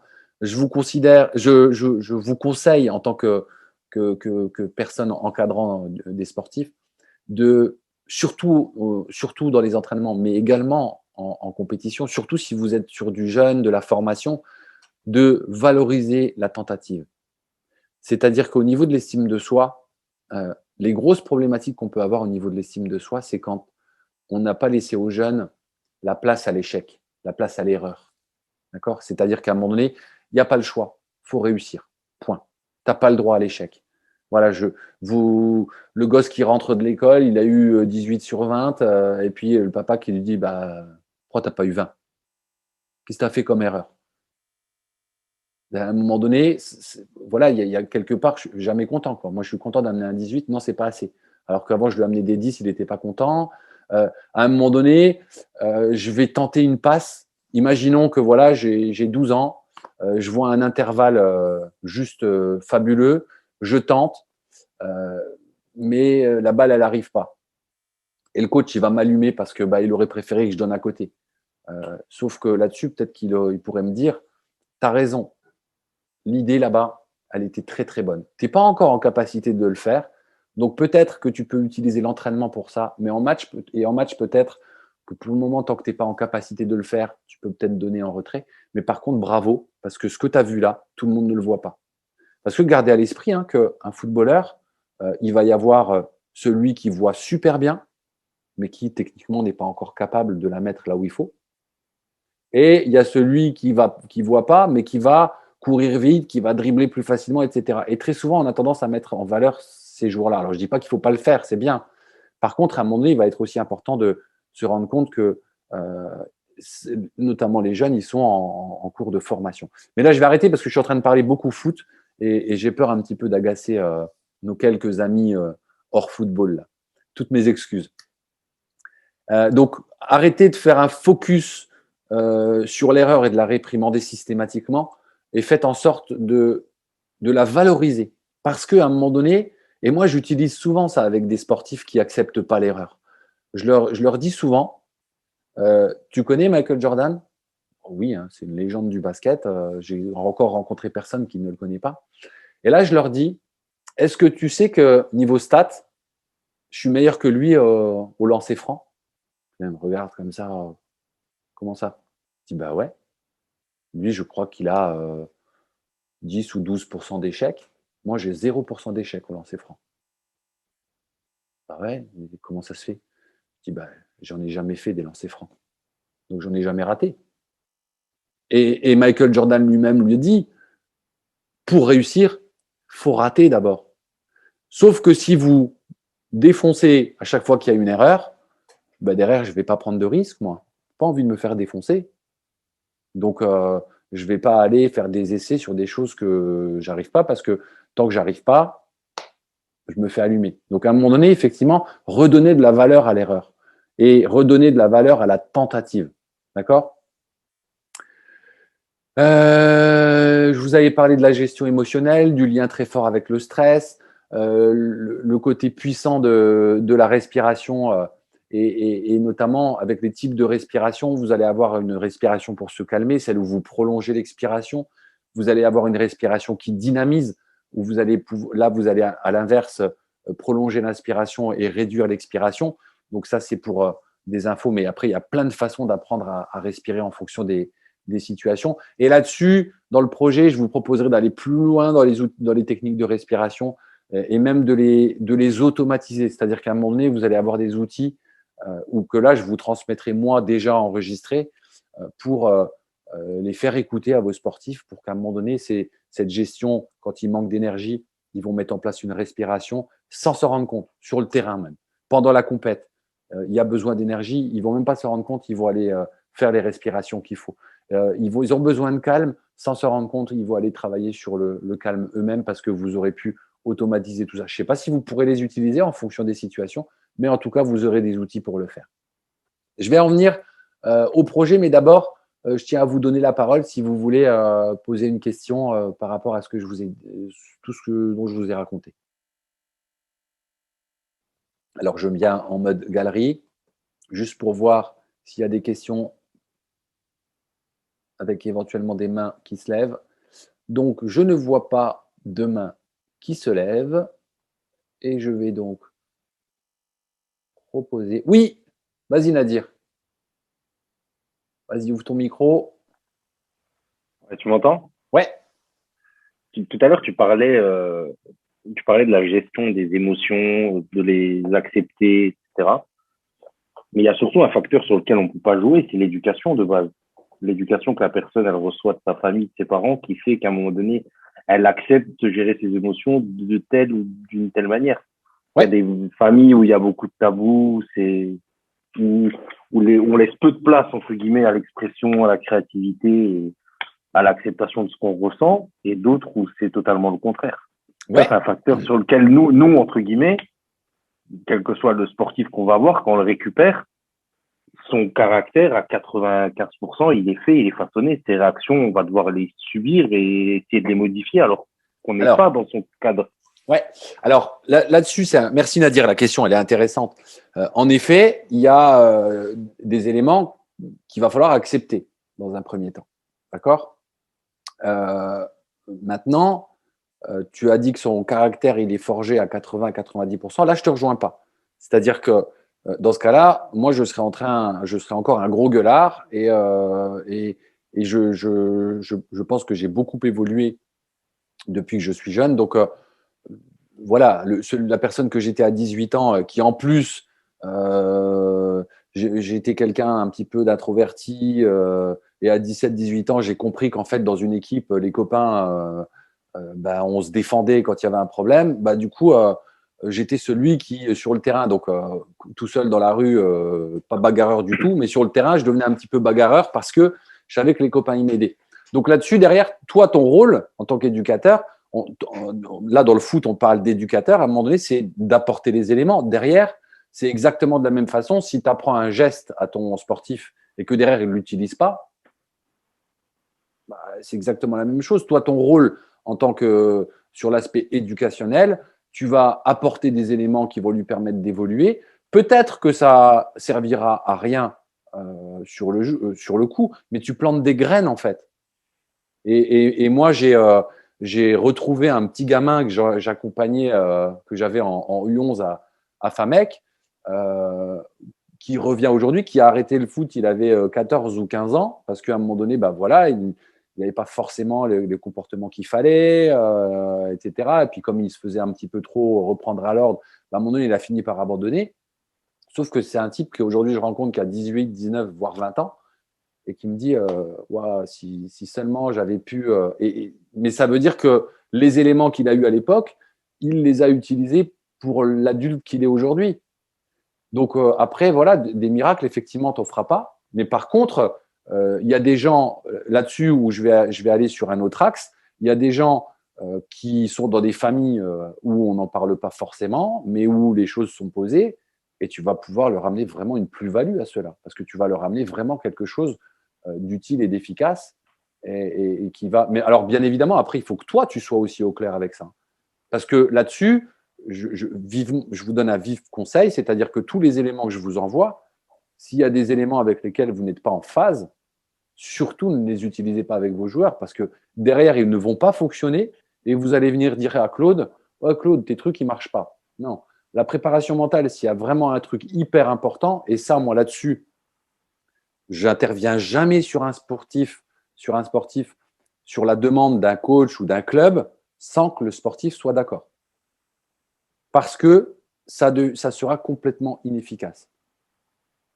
À un moment donné, c'est effectivement des choses, on est d'accord que tant que je ne crois pas à quelque chose, bah, mon cerveau, et ça c'est la particularité de la croyance, c'est que quand vous croyez quelque chose, votre cerveau, il va faire en sorte de continuer à y croire et de renforcer cette croyance. D'accord.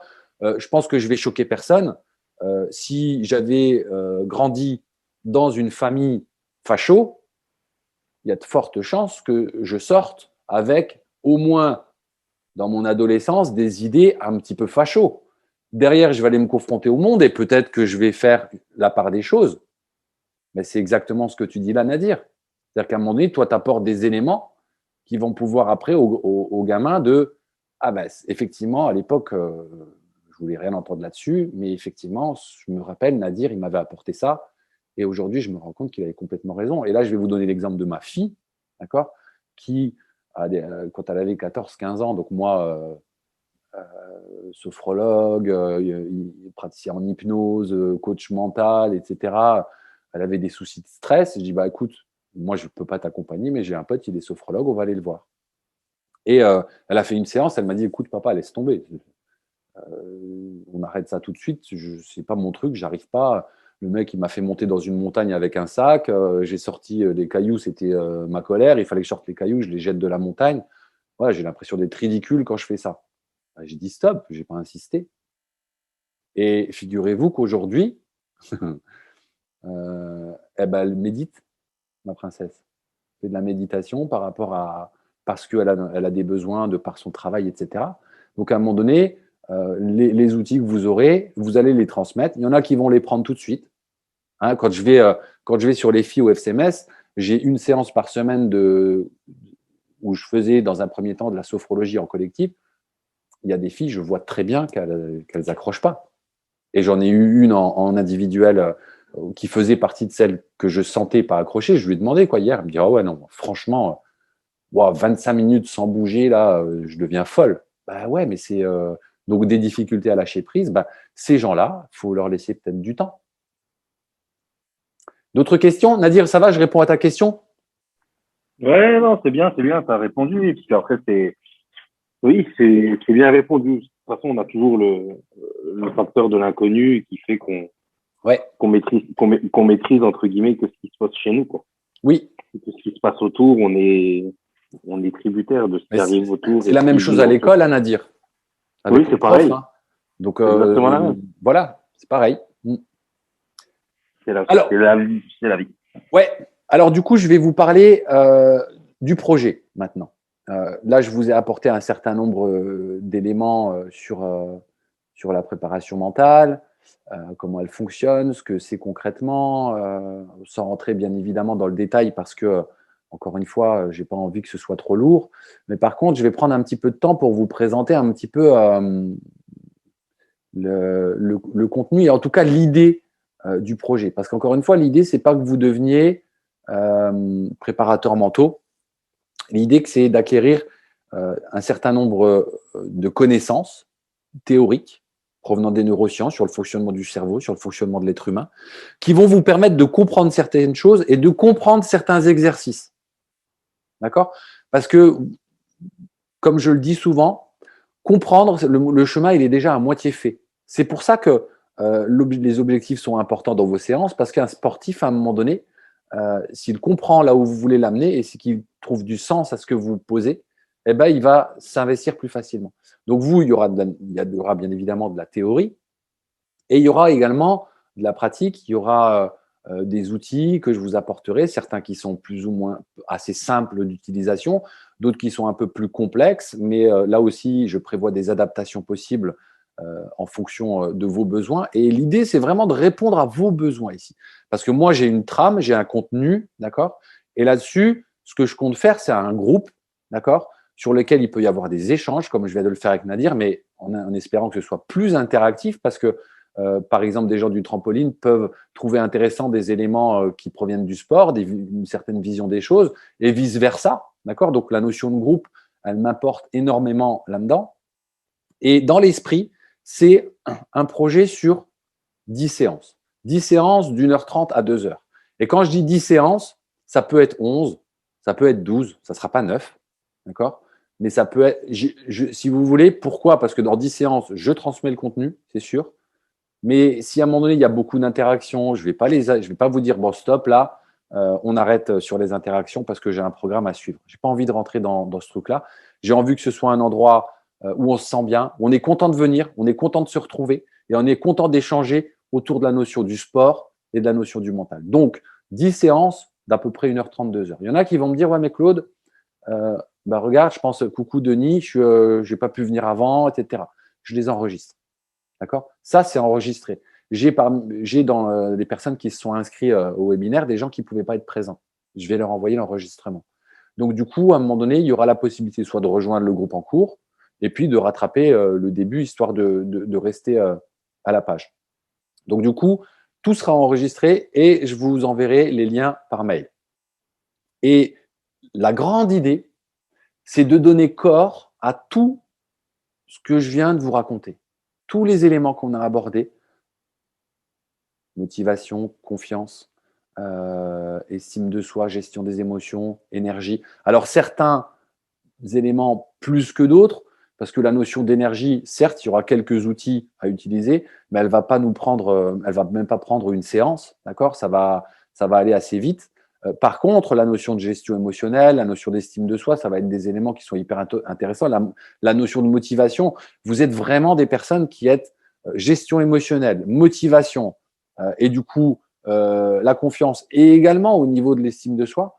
En étant au contact du sportif, vous pouvez apprendre à vos sportifs à évoluer sur ces points-là. Et là-dessus, j'ai même envie de vous dire, réfléchissez, si vous avez des responsabilités dans une assoce, ça peut même être à un moment donné ce que vous venez chercher ici avec moi, l'idée de le transmettre à d'autres dans votre club pour que quelque part, à un moment donné, vous mettiez peut-être en place un mode de fonctionnement où tous les gamins peuvent avoir à un moment donné ou à un autre accès. Moi, je sais que par exemple, j'avais bossé sur un projet préparation mentale au Val de l'Orne Football Club où on avait mis en place, je ne sais pas si c'est encore en place, il y a Philippe qui est là et qui pourra nous le dire tout à l'heure, mais on a tenté de mettre en place et on l'a fait une saison, de mettre en place de la préparation mentale sur 2 générations, U12, U13.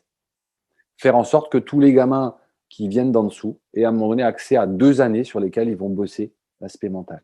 Donc, il y a plein de choses qui sont faisables, d'accord? Et ça va être juste derrière à vous de voir ce que vous voulez en faire et de comment vous voulez le mettre en place, d'accord?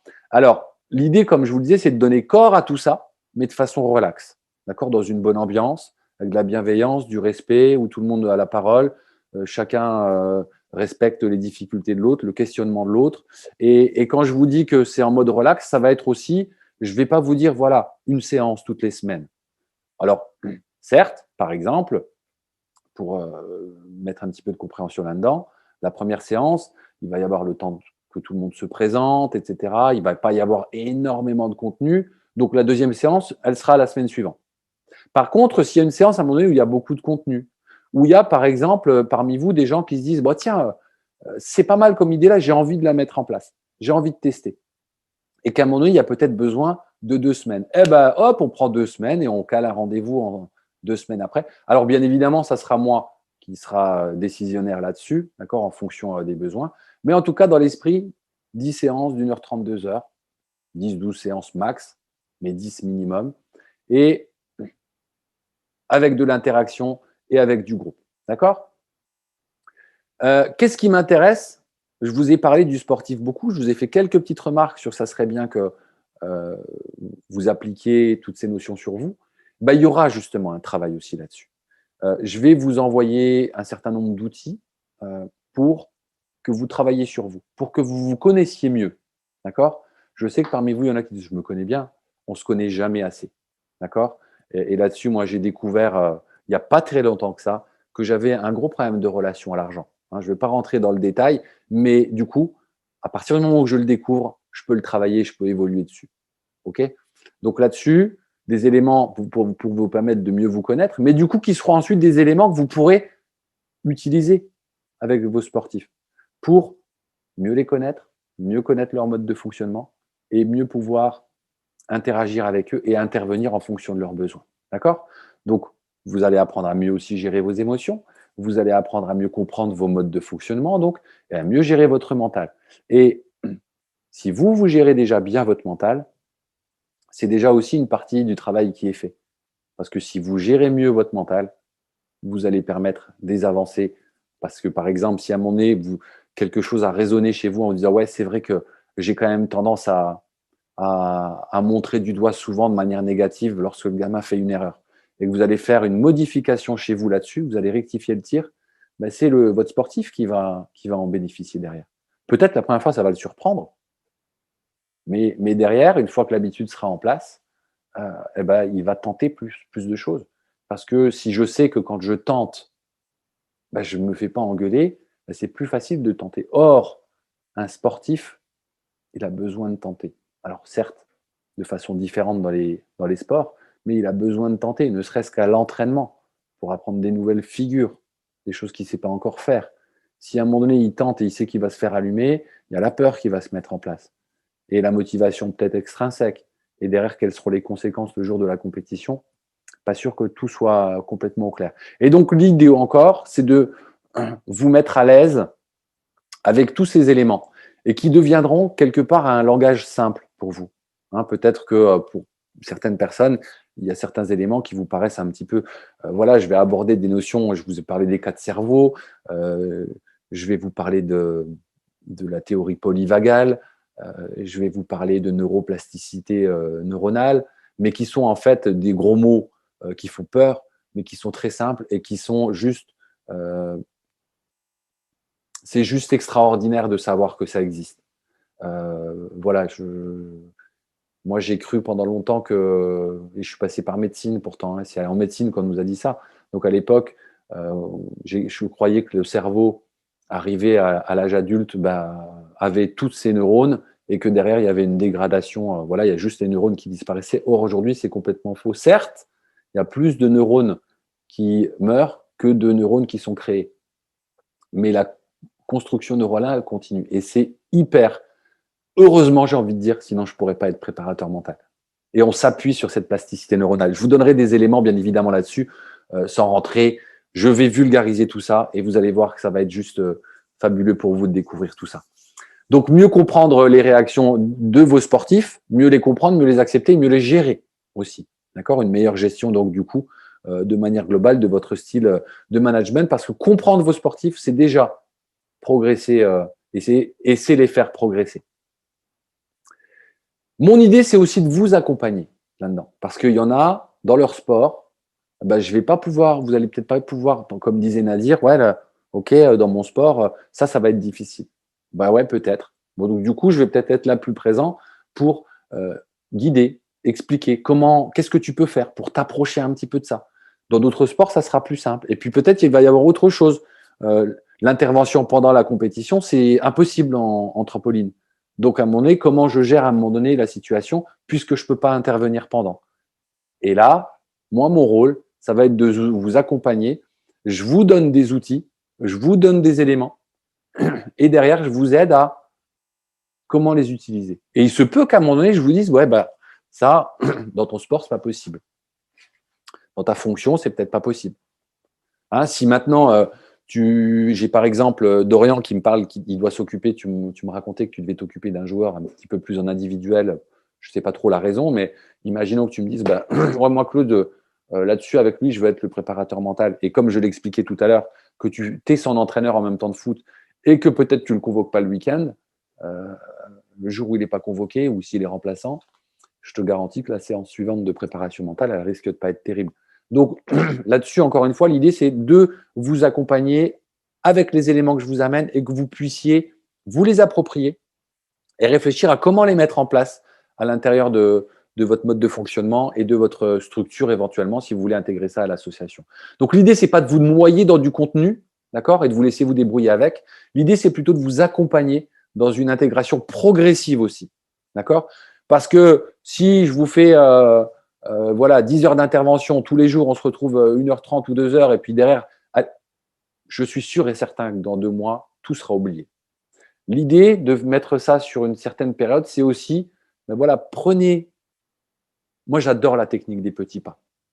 Donc, il y a un élément que vous avez repéré, et j'ai même envie de dire, peut-être, au bout de 2 mois et demi, 3 mois, vous aurez tous les éléments, mettre en place une planification. Et ça, c'est quelque chose que j'ai en tête, et si ça vous intéresse, on pourra le faire. Comment planifier ça sur 1 an ou 2 ans? D'abord, j'aborde ça. Cette année, je vais leur faire travailler leur respiration et leur façon de poser un objectif. Et puis, hop, la prochaine fois, l'année prochaine, je vais me concentrer plus sur un autre point. Ou mois par mois, peu importe. Ça, je serai là pour vous accompagner. Et dans tout ça, en tout cas, c'est mon vœu le plus cher. J'aimerais que derrière cet accompagnement, cette aventure, si vous décidez d'y venir, c'est que vous puissiez kiffer encore plus ce que vous faites. Moi, personnellement, j'aurais adoré encadrer à l'époque avec tous ces éléments. Et il y a plein de choses que je ferais différemment. Alors, il y a eu des choses que j'ai pu faire différemment, que j'ai pu intégrer, mais aujourd'hui, il y a plein de choses que je vois encore différemment. Là-dessus, ce que je souhaite faire aussi, c'est de créer un groupe Facebook. On pourrait avoir un groupe WhatsApp, pourquoi pas, mais j'aime bien le groupe Facebook parce que derrière, on peut y mettre des vidéos. Moi, je peux intervenir un petit peu à l'improviste, vous faire un petit coucou. Vous pouvez le faire aussi, histoire qu'on peut… Alors, peut-être qu'il y en a qui n'ont pas de page Facebook. Hein. Après, créer une page pour venir dans un groupe et puis vous n'allez pas sur Facebook, ça peut être assez simple à faire et pas trop perturbant. Donc, l'idée est là en tout cas. Et puis dans tout ça, quelque part, j'aimerais bien aussi permettre… Alors, ça c'est peut-être un vœu pieux ou… comment dire, un objectif un peu surréaliste ou peut-être ça fait un petit peu celui qui se la pète un peu, qui se la joue, mais j'aimerais bien que quelque part, parce que c'est encore, alors c'est en train vraiment de démarrer la préparation mentale. Moi, je sens un changement. Hein, ça fait 5 ans maintenant, à temps partiel d'abord, puis maintenant à temps plein depuis bientôt 3 ans.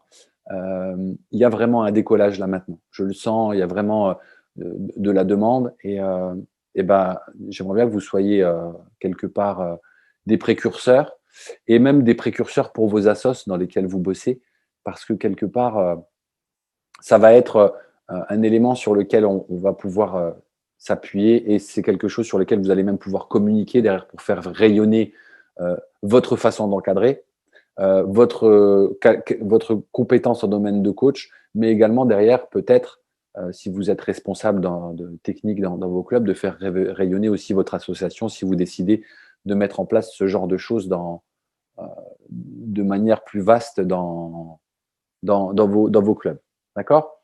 Donc, parmi vous, un exemple concret quand je vous disais que parfois je vous les enseignerai pas à toutes et à tous parce que tout le monde n'est pas intéressé. Parmi vous, il y en a peut-être qui ont envie d'apprendre à leurs sportifs et sportives à se détendre, à se relaxer. Je sais qu'au foot, ce n'est pas forcément une habitude. Je suis intervenu auprès du CEA où Seb travaillait sur Metz, qui est une structure haut niveau pour les trampolinistes, donc avec des jeunes qui touchent au championnat d'Europe, au championnat du monde, avec quelques-uns qui sont des espoirs pour les Jeux Olympiques dans quelques années. Et eux entraient mais d'une facilité dans les séances de sophrologie, dans les séances de relaxation. Donc, je vais vous apprendre à comment mettre en place une relaxation. Sauf que je ne vais pas la mettre en place dans les séances d'1h30. Il y aura derrière des vidéos que je vous enverrai ou des audios. Quand il y a à chaque fois une notion à transmettre, ça sera sous forme de vidéo. Donc, je vous enseignerai comment utiliser sa voix, comment faire en sorte de permettre aux sportifs, à la sportive de se détendre. Donc, comment faire une visualisation efficace, je vous l'enseignerai aussi, mais sous forme de vidéo. D'accord? Et là-dessus, on pourra s'appuyer après sur comment créer des visualisations qui vont être efficaces pour les sportifs. Et là-dessus, puisque vous savez faire une visualisation et vous savez faire une relaxation, vous pourrez un petit peu vous débrouiller avec ces outils. Alors, bien évidemment, tout le monde, par contre, aura besoin de maîtriser les techniques respiratoires parce que ça sont des éléments que vous allez pouvoir utiliser à chaque fois que vous avez entraînement, à chaque fois que vous avez compète en fonction des besoins. D'accord? Et là-dessus, autour des notions de contenu, voilà ce que j'avais à vous dire par rapport au projet. Donc, moi, c'est quelque chose qui me tient vraiment à cœur. Et ce qui me tient à cœur, bien évidemment, je pense que ceux qui me connaissent comprendront ce que je recherche par là, c'est que vous soyez satisfait parce que je pense sincèrement que tous les sportifs en ont besoin et je pense qu'ils en ont besoin dès leur plus jeune âge. Donc là-dessus, plus ça arrivera dans les associations sportives tôt, je vous ai dit, je fais partie de ceux qui pensent que c'est l'école qui devrait s'occuper de ça. C'est-à-dire qu'aujourd'hui, un exemple encore une fois, et après je reviens au projet, on demande tout le temps, et vous avez des enfants ou vous avez été élève, on demande aux jeunes d'aller réciter sa poésie quand on est en école élémentaire. Donc, qu'est-ce qu'on fait avec le gamin? On lui fait apprendre sa poésie. D'accord? Et puis, il apprend bien sa poésie. Il la connaît super bien. Et puis, le lendemain, il va à l'école et il se plante complètement. Et le prof, il lui dit même t'as rien appris, quoi. Tu te moques de moi, tu dis que t'as appris, mais en fait, t'as rien appris du tout. Et le gosse, il va peut-être même pas oser le dire. Hein, si, j'ai appris. Et là, il va rentrer à la maison, il va dire non, j'ai une mauvaise note. Sauf que apprendre un texte par cœur, c'est une chose. Le réciter devant son papa et sa maman, c'est une chose. Et le réciter devant une classe, c'est autre chose. Moi, je le vois, et Isabelle fait partie des stagiaires que j'ai sur une formation sophro. On a des jeux de rôle à l'intérieur. Et je leur ai dit, alors je ne sais pas si c'était au groupe où elle était, c'est difficile de venir participer aux jeux de rôle. Et je leur dis, j'espère que vous arrêterez de disputer vos enfants quand ils n'osent pas lever la main parce que sur le bulletin, il y a écrit ne participe pas assez à l'oral. C'est une compétence. C'est une compétence et c'est une compétence mentale de parler en public. C'est un gros travail de gestion émotionnelle et de gestion du stress. Donc là-dessus, gardez aussi à l'esprit que vous préparez des sportifs à l'entraînement sur lesquels il n'y a pas la notion de pression. C'est sûr que répéter un geste, ça permet de l'automatiser.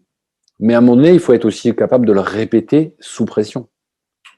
Et ça, on pourra travailler aussi sur comment mettre en place de la pression à l'entraînement. Mais avant de mettre de la pression à l'entraînement, parce que j'ai aussi souvent ce retour, ouais, mais moi, par exemple, volontairement, je fais des erreurs d'arbitrage pendant le match. Ouais, très bonne idée, hein, c'est vrai. L'idée est très bonne. Mais du coup, qu'est-ce que tu lui files comme outil à ton sportif pour que quand tu triches en tant qu'arbitre, ou pardon, l'arbitre ne triche pas, il se trompe, que quand tu te trompes volontairement,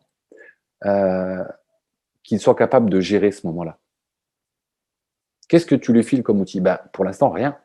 Si ce n'est de le mettre et de le confronter à la situation. Alors peut-être qu'à force, ça va avoir de l'efficacité. Hein.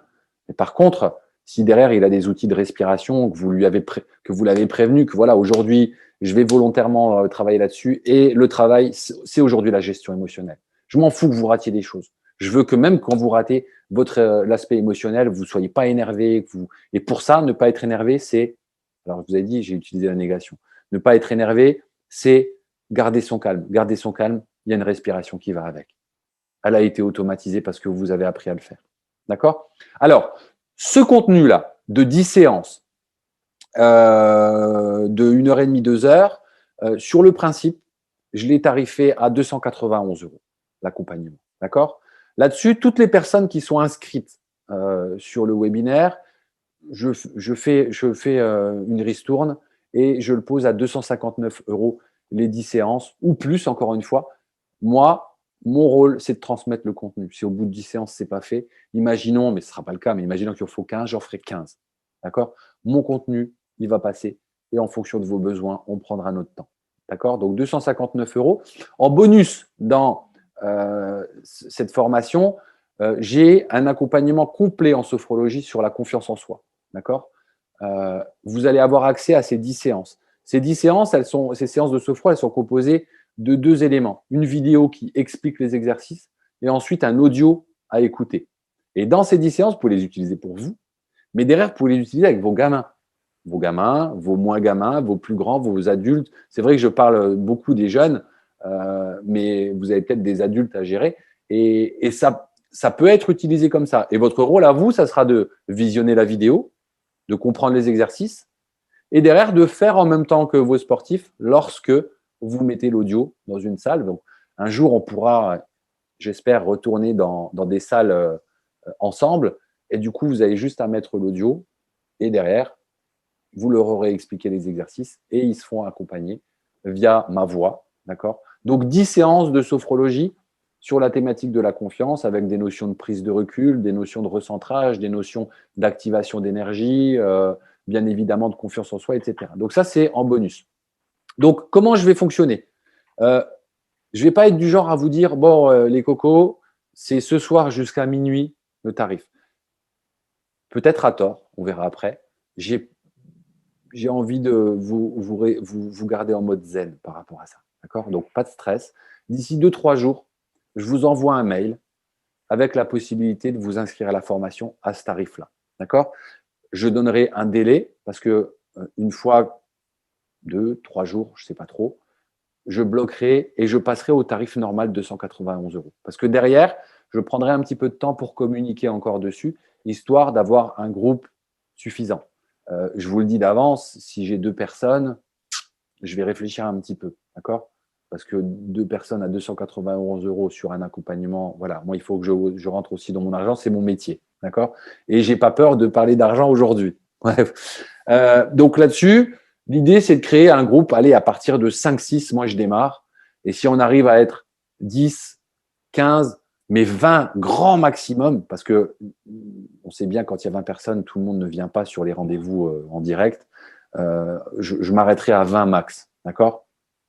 Et donc derrière, je vous enverrai une date de démarrage, mais derrière, je me laisserai sûrement 1 ou 2 semaines pour trouver encore des gens pour l'accompagnement. D'ailleurs, à ce propos, si dans votre entourage, vous pensez qu'il y a des gens qui sont intéressés, si vous pensez que dans vos clubs, il y a des gens qui sont intéressés et que vous trouvez que c'est intéressant qu'ils y viennent, si jamais ils viennent de votre part, donc ils peuvent me contacter par soit via les réseaux sociaux, soit mon adresse mail, préparer un stylo, je vais la donner.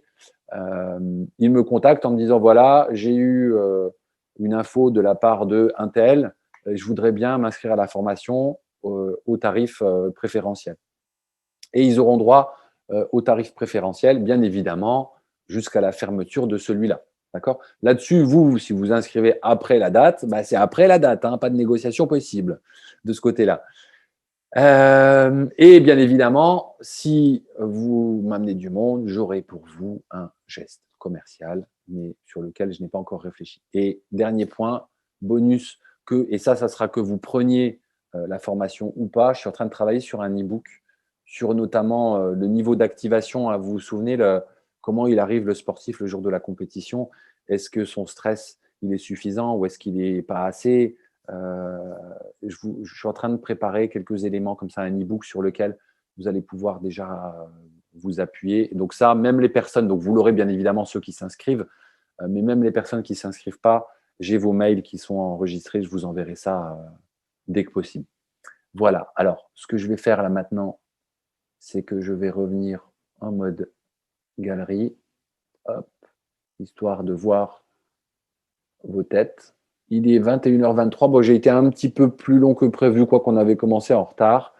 Merci pour le petit pouce, Olive. J'espère que le contenu vous a plu, que vous y avez trouvé des éléments qui vous intéressent. Alors, les personnes qui ont besoin d'y aller, bah, allez-y. Hein. Je pense à Seb qui doit peut-être aller faire dodo. S'il y en a qui ont envie encore un petit peu de discuter, je suis là. Et donc, comme je vous l'ai dit, d'ici 3 jours, vous recevrez un mail sur lequel vous pourrez vous inscrire à la formation. D'accord? Salut à ceux qui s'en vont. Claude, Oui, Isabelle. juste, je voulais voir un peu par rapport à la fréquence et puis par rapport à la durée de la formation, quelle fréquence et puis le rythme, quoi, tout simplement, quoi. La fréquence au niveau des séances, tu dis? Ouais, voilà, Bah, c'est ce que. Alors, c'est peut-être toi qui as été déconnecté à un moment donné? Parce que, donc, sur le principe, il va y avoir 10 séances et ça va être. Encore une fois, ça va être en fonction du contenu. Il va y avoir des contenus sur lesquels il ne va pas y avoir forcément besoin de prendre du temps pour appliquer, pour comprendre, pour intégrer les choses, etc. Et dans ce cas-là, il y a de fortes chances que les séances s'enchaînent d'une semaine à l'autre. Ça va être une par semaine. Par contre, il va y avoir, et ça c'est moi encore une fois qui prendra la décision, des séances où j'estime qu'il y a peut-être besoin d'un temps d'intégration un petit peu plus long. Ou alors ça peut être aussi, je vais être honnête avec vous, je peux avoir des impératifs effectivement boulot ou familial et à un moment donné je ne vais pas pouvoir. Dans ce cas-là, je vais. Mais par contre, ce que je vais essayer de faire, c'est de créer une planification en amont. Donc là, pour le moment, je n'ai pas figé, mais on va dire qu'il n'y aura jamais plus de 15 jours d'écart entre les séances. Isabelle, je ne t'entends pas. Ah, pardon. Vas-y. Oui, c'est bon, c'est bon, c'est bon. C'est parce que je parlais. D'accord. C'est parce qu'en fait, c'est par rapport à la. Ça serait quel jour, quelle heure, voilà, quel créneau en fait. Alors l'horaire, ça sera 19h30. D'accord, ok. Maintenant, les jours, je peux pas m'avancer actuellement. Est-ce qu'il y a d'autres questions? Ah, Jamel, je ne l'avais pas vu. Sumerjet, comment va? Bon, ben, s'il n'y a pas de questions, ma foi. Oui, Jamel? Non, je disais, je vous ai pris en cours de. D'accord. En cours de route, j'étais un peu en retard. Mais ça fait depuis 20 heures que je suis connecté. Ouais, après, j'ai vu qu'il y a des gens qui arrivaient, donc moi, j'admettais sans faire attention à qui était là.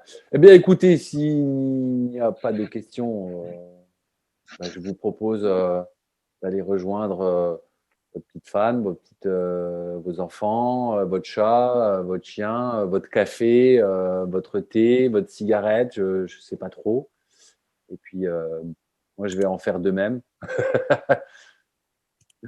Ma femme, mon chien, mon chat, ma cigarette, mon café, tout en même temps. Moi, j'ai juste une question, Claude. Vas-y. C'est au niveau de la formation, il y aura beaucoup d'outils à mettre en pratique, etc. Parce que moi, pour avoir déjà participé à certaines formations que tu donnais, notamment le matin au Clubhouse à Orange, qu'il y avait eu, ou même la fois où tu intervenais sur la saison entière à Thionville, là, sur les U15. Donc moi, j'étais dans la catégorie. Donc, profiter aussi de tes interventions et de ce que tu donnais et ce que tu utilisais. Moi, je voulais savoir si tu allais apporter dans des situations bien concrètes différents outils à mettre en place et vraiment donner comme si tu donnais un kit pédagogique à la personne qu'elle puisse utiliser derrière. L'image du kit pédagogique, elle est bonne. L'image du kit pédagogique, elle est bonne parce que les outils que je vais vous donner, alors moi j'en ai en tête. Maintenant, encore une fois, rien n'est figé. C'est-à-dire que demain, Nadir, on se retrouve, tu t'embarques dans l'aventure et puis tu me dis, bah, Claude, j'ai telle problématique et puis moi, je n'ai pas pensé à un outil qui pourrait résoudre cette problématique-là, je vais l'embarquer et je vais vous l'envoyer. D'accord?